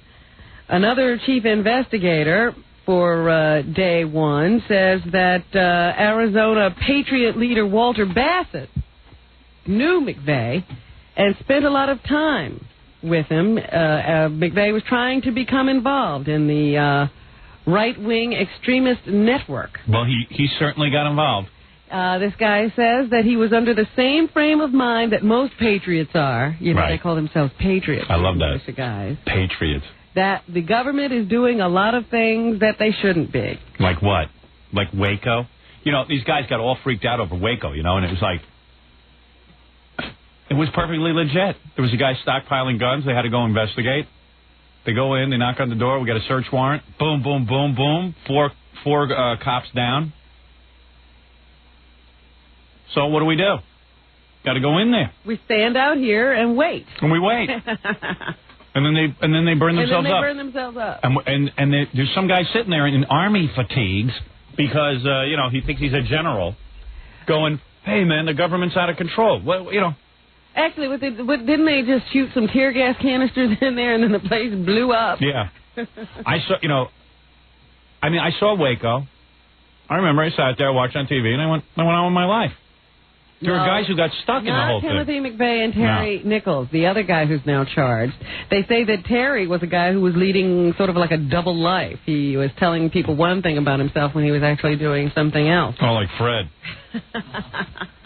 And the last thing he did on April 17th, 2 days before the bombing, according to this article in Newsday today, they say Terry Nichols registered one last complaint with the U.S. government. He called the Topeka office of Republican U.S. Senator Nancy Kassebaum and expressed his outrage over Waco. Yeah, what he wanted to do. Well, he was just ranting and raving, and a guy in the office took the call, of course, and they usually just write down what you're complaining about and thank you for your call. Yeah, they get a million kooky calls a day. Oh. And the woman who took the call said she had written down Larry Nichols when she was writing up this guy's report, and he was adamant about saying, no, it's Terry Nichols. Right. And then 2 days later, that building was blown up. Now, of course, they also have evidence from Nichols himself. He says he did drive that Ryder truck, but he had no idea what it was going to be used for. Got it. He claimed to be some kind of a salesman or a worker, and, you know, some kind of a outdoor type salesperson, but they never found any tents or camping equipment in his storehouses. All they saw were weapons, you know, things that could take out tanks, you know, not even just guns, you know. He had anti-tank rocket launchers and stuff like that. And they say that he and this McVeigh character, who he also met while he was in the Army, were gun dealers. And it was a cash and carry business, so they didn't have a license to sell guns. They were just selling them out of this little shed or whatever and taking people's cash right there on the spot, so... I was watching Pablo Guzman on Channel 4. He says that, from what he understands, that a lot of these guys who were involved, like sort of, like, they wanted to blow something up, but they had no idea how much stuff they'd blow up. Right. They were like just real dumb guys. Yeah, so they made a real big bomb. But they didn't realize what the hell they were doing. Not that I feel bad for them. I mean, I think they should all fry, but... They were like dumb guys, you know, because they're all running around in army fatigues and stuff. And what happens is when you have a group, you know, that plays military, you got to blow up something eventually. I mean, otherwise it gets really kind of dull. Like everyone starts complaining, hey, what is this, the Boy Scouts? What are we going to just sit around and meet? Yeah, we got to blow something up. We got to do something with all these guns. So, you know, they figured like maybe they'd light it off and, you know, maybe it would like destroy the garage. Break some glass or something. Yeah, I don't even think they realized how successful they would be. A little bit of Hollywood came to Oklahoma City yesterday to show their support for the workers and the victims who lived through the federal building bombing. Among the celebrities, David Faustino of Married with Children. That must have comforted everyone. Kate Linder of The Young and the Restless. Garrett Morris of the original Saturday Night Live. Isn't he kind of busy to be going off and doing things? And Dennis Haskins of Saved by the Bell. Biggies. You know, when I was a kid, we used to have they have firecrackers. So you get some firecrackers, you blow them off, and then you go, you got to blow something up with these firecrackers. So then we say, okay, let's blow up a water bug. So you find a water bug, you blow up the water bug, and you watch the rice come out of its belly. And then, you know, you like sit there with the firecrackers. Then finally you get these ash cans. Now, what are you going to do with them? So you start to blow them up, and you go, wait, you got to blow up something. So you blow up a can. Then eventually you take one, put it down the mailbox, blow up the mailbox. Yeah.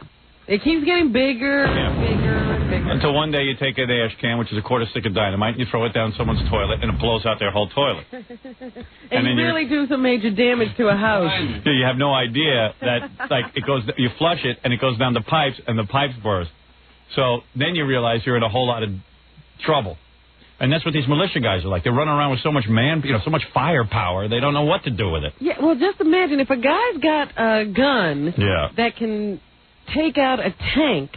Yeah, what fun is it? Yeah, if he doesn't take out a tank. Yeah, what am I supposed to blow up cans the rest of my life? He's supposed to look at it? Shooting cactus in Arizona. We got to take a break. All right. All right, we'll be back. We'll finish up the news for you right after these words. You're listening to The Howard Stern Show. Oh, this is Julie Kavner, and I just want to let everybody know that Howard is really nice, no matter what you think. He's a nice guy. So, go figure. There you go. And you can believe it if she says it. She's a very honest person. All right, she is real good. Never said anything she doesn't believe. She's good. So, Robin, what... People have to search their mind for a compliment from me. Anyway, Robin, go ahead. We're wrapping up the news. DNA expert Robin Cotton on the stand yesterday tied O.J. Simpson to the crime. Doesn't matter. Of double murder in the deaths of Nicole Simpson and Ron Goldman. She identified O.J.'s blood as being at the scene at Bundy. Nicole's blood as being in the home of O.J. Simpson. Mm-hmm. And now it'll be up to the defense to try to discredit her testimony. She has proved to be an incredibly good witness, unflappable in the face of an attack by the defense. Defense doesn't need to be good. I mean, people say they're the dream team, $10 million defense. They will be successful. They're not that they're great lawyers, but they've got a jury that is going to be confused. Wait and see. Well, yesterday there was a lawyer there, and he just kept reading off a bunch of names. Yeah. And Judge Ito let him. It doesn't matter to Judge Ito. He wants to be on TV. It is clear. He's not a real judge. A real judge, first of all, would have thrown the cameras out of there when he had a chance. Wouldn't allow any of this nonsense, reading names and this and that. It would just not be allowed. It is absurd. It was so ridiculous. He would say, Dr. Michael so-and-so. Right. And do you know him? No. Dr. Sarno. Do you know him? No.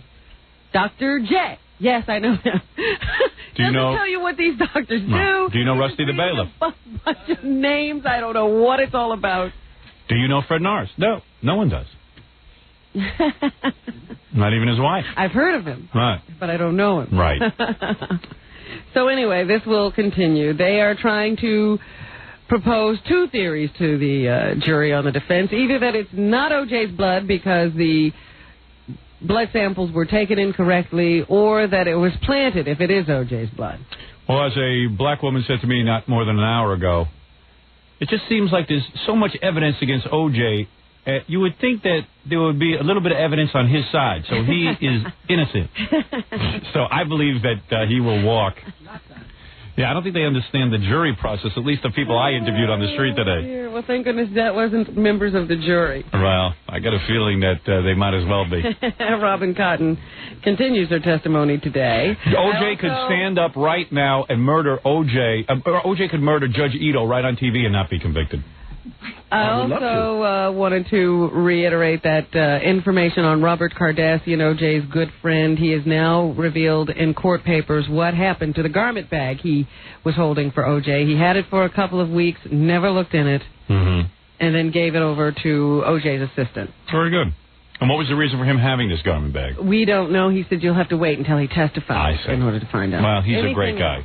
That's great. And the police really, I got to fault them here. How they let this guy walk out of O.J.'s house right in front of everybody with this garment bag and let him leave with it is beyond me. It's beyond me. And what did the assistant do with it? I don't know. Thank you. Gary doesn't know. So the trial continues. This is something you have alluded to before. All of these weird parenting situations we're getting into because of the modern scientific technology available to us. Right. A couple of lesbians got together and through artificial insemination had 3 children. Great. And then one of them was killed. Okay. So now the other lesbian is fighting the dead woman's family for custody of the kids. Okay. Because she's another woman. She has no legal right to these kids. She's not a parent. Biological tie, except that her dead lover was the kid's mother. So she had to go to court to fight for custody, and now under an agreement reached with the judge, she will share the 3 boys, aged 6 to 9, with their grandmother. It's too confusing, I'll tell you. The mother of Hennessy's former lover. It is so confusing. First of all, none of this would be occurring if they did what I said. You should not be allowed to be inseminated with semen in this way. You can't. It's getting too confusing. There are guys who donate to sperm banks regularly. Their kids are grown up. They don't even know if they could end up marrying their own kids. They don't know where they are. They don't know what's going on. It's just completely out of control. You know, the lawyers are saying, look, these two lesbians had these children and they were raising them. There was no man around. Right. So essentially, this other lesbian woman is a parent and should be in the children's lives. But she has no right to claim them because there's nothing legally protecting her in this way. It's almost unbelievable to try to sort all these things out. It really is. And in all these weird cases of insemination, they should award the children to the parents that would stop these insemination things. What do you mean? What parents? To the parents of the dead woman. Well, only the mother counts. That's what they should do. And because they've got to stop all this. It's just too confusing. Like what I said, that Mary Beth Whitehead, the woman who carried a child for 9 months, and then this Mr. and Mrs. Stern were supposed to be given the baby, and Mary Beth in the middle of the pregnancy said, you know what, I want to keep this baby. Judge should have ruled for her. She said, absolutely, this is your baby. You are the mother. Well, in this situation, the gay people are saying this is why we need to be able to legally marry. Yeah, I got no problem with gay people legally married. I got no problem with being gay. If she was legally married to this woman, she would have claim over her children. Right. But I'm just saying that this artificial insemination is the problem. So there'd be no children in it. Right. We got enough children. They're eating fetuses over in China. We got more than enough children. There's too many children. Oh, this is interesting. I wonder if they're going to enact something like this here. In Thailand, public health ministries over there have decided to teach radio disc jockeys to recognize symptoms of depression and other mental problems. Oh, gee, those are guys you want handling your problems. Radio disc jockeys. Guys who are into records. So when you get a caller on the phone, you're supposed to diagnose them. Yeah. You know what? You'd have better luck just having a disc jockey not answer the phone and let them go to somebody else. Yeah, when I used to play records and stuff, I used to get lots of calls from depressed people. When do our lessons start? And I said, you know what? I don't think I'm an expert. Here's a number you can call. It's amazing. I'm a disc jockey. Now, this is going to blow your mind. Do you realize that a man who looks like he worked for the city was something called a tenant organizer? I don't know what that means. I don't know. It's a guy who goes over to a building, and let's say the tenants are all freaked out about the high rent. They're not getting services. He will basically represent them. A lot of them are lawyers, tenant organizers. No, I don't think so. Raphael Cencion. What do you mean you don't think so? You think I'm going to give you... bachelor. No, this guy might not be a lawyer, but... made $33,000 a year as a tenant organizer. Yeah, that's what a tenant organizer is. What do you think it is? What do you think I'm wrong? What do you think it is? I'm sure you're right, but why is there a job like that? Why did you say I was wrong? It was I didn't say you were wrong. I'm just saying I don't believe that should be a job. You don't think there should be a job like that? No. Why don't you want that job? Can't the tenants organize themselves if they got a problem? No. Who has time for that? Let me see you organize your building. I don't have a problem. Right. Yeah, well, your building, there's no problem. I don't have a problem. These are for, like poor people and junk. Larry Wood, on the other hand, he's a tenant organizer as well, and he's married and has a newborn baby daughter. Yeah. Or a baby boy and a 3-year-old daughter. The two men worked for the West Side SRO Law Project. Whatever that is, but go ahead. Had the same salary. Go ahead. And they had worked there for the same amount of time, except that Wood had 2 months less in seniority than Cencion. Okay. I guess they were having some kind of budgetary problems over there and were going to have to cut back. So Woods was going to get a pink slip. He was going to lose his job. The guy with the family was going to lose his job. That's right. And Cencion stepped forward and said, no, here, I'll volunteer to resign so that this guy can keep his job and support his family. Jesus. Oh, how stupid. Oh, stop that. Good luck. If you have to resign every time someone gets fired because they have a family and you don't, you're going to be out of work a lot. Well, they said this is the first they've ever heard of somebody sacrificing their job to save for the benefit of someone else. Yeah, and they're of two different genres, by the way. So you know. Wood is white and Cencion is Dominican. That's right. And he says that he credits his Dominican heritage. with this big-hearted gesture. That's amazing. I've never heard of anything like that. I never heard of that either. I would investigate. There's something wrong with said his motivation stemmed from his instincts as a social worker and his fierce ethnic pride. Was the guy drunk when he resigned? Oh, stop it.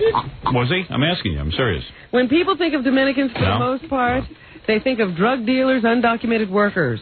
It happens. And others. Right. Although we've been in the community for 40 years. Well, he's a nice guy. No one bothers to look at the good. I do. And that Dominicans are truly big-hearted people.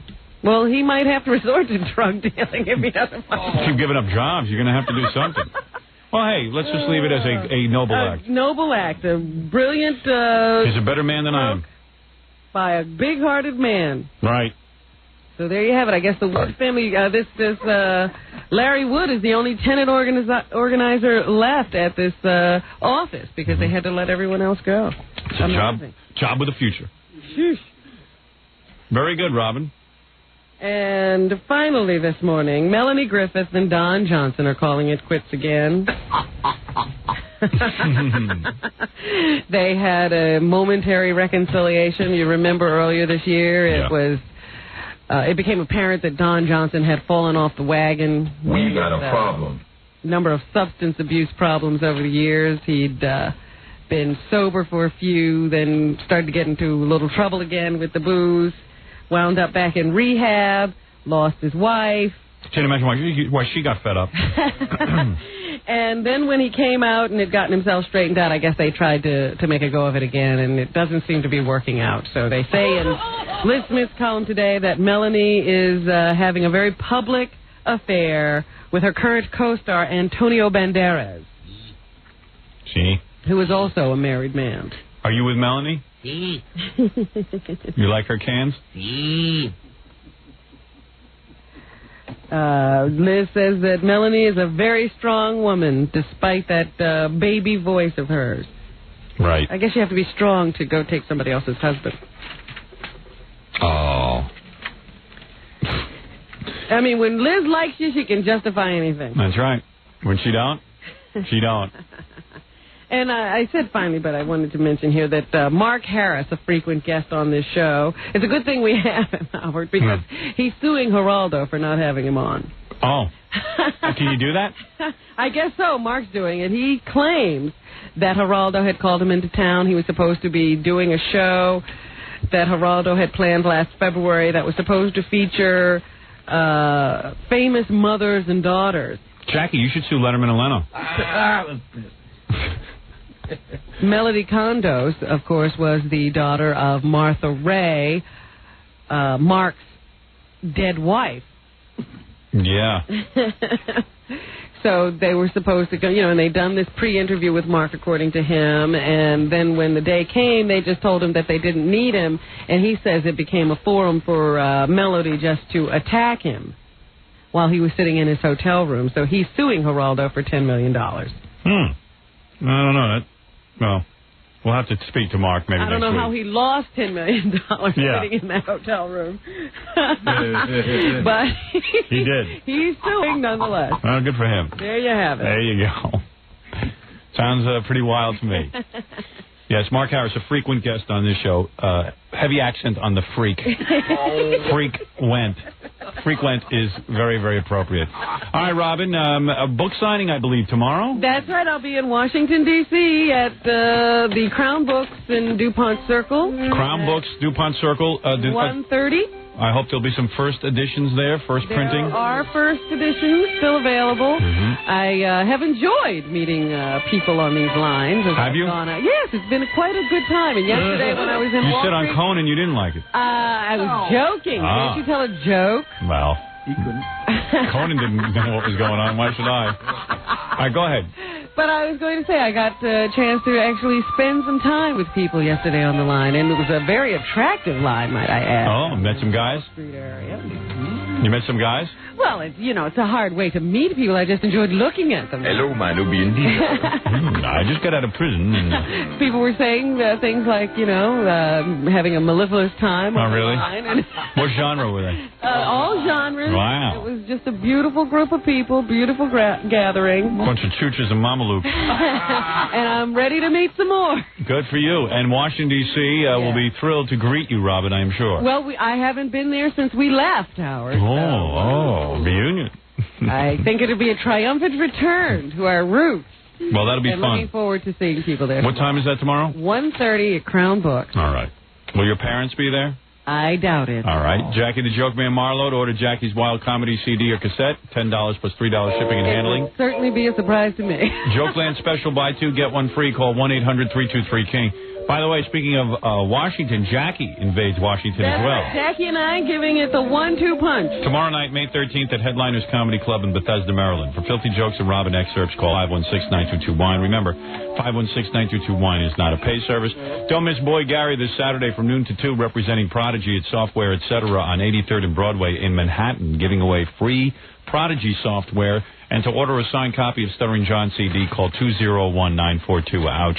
Gallagher. That's Gallagher 2 tonight and tomorrow night at the Treehouse in Norwalk, Connecticut. If you're planning a wedding or party, you need a disc jockey, call Scott the Engineer's Rocket Entertainment at 718-BAG-5040. Oh, and look in the Times this weekend. There's supposed to be something about me for Mother's Day. She's good. What does that mean? A guy interviewed me on the way to my book signing. Oh. I mean, my book party. About Mother's Day. All right, very good. It's supposed to be in his column tomorrow. I bet you that'll be interesting. Or Sunday. Knowing how you feel about your mother, I'm sure it'll be very heartwarming. It's perfect for Mother's Day. Tales from the crypt. Yeah. I hate my mother. All right, very good, and we'll see you on Monday.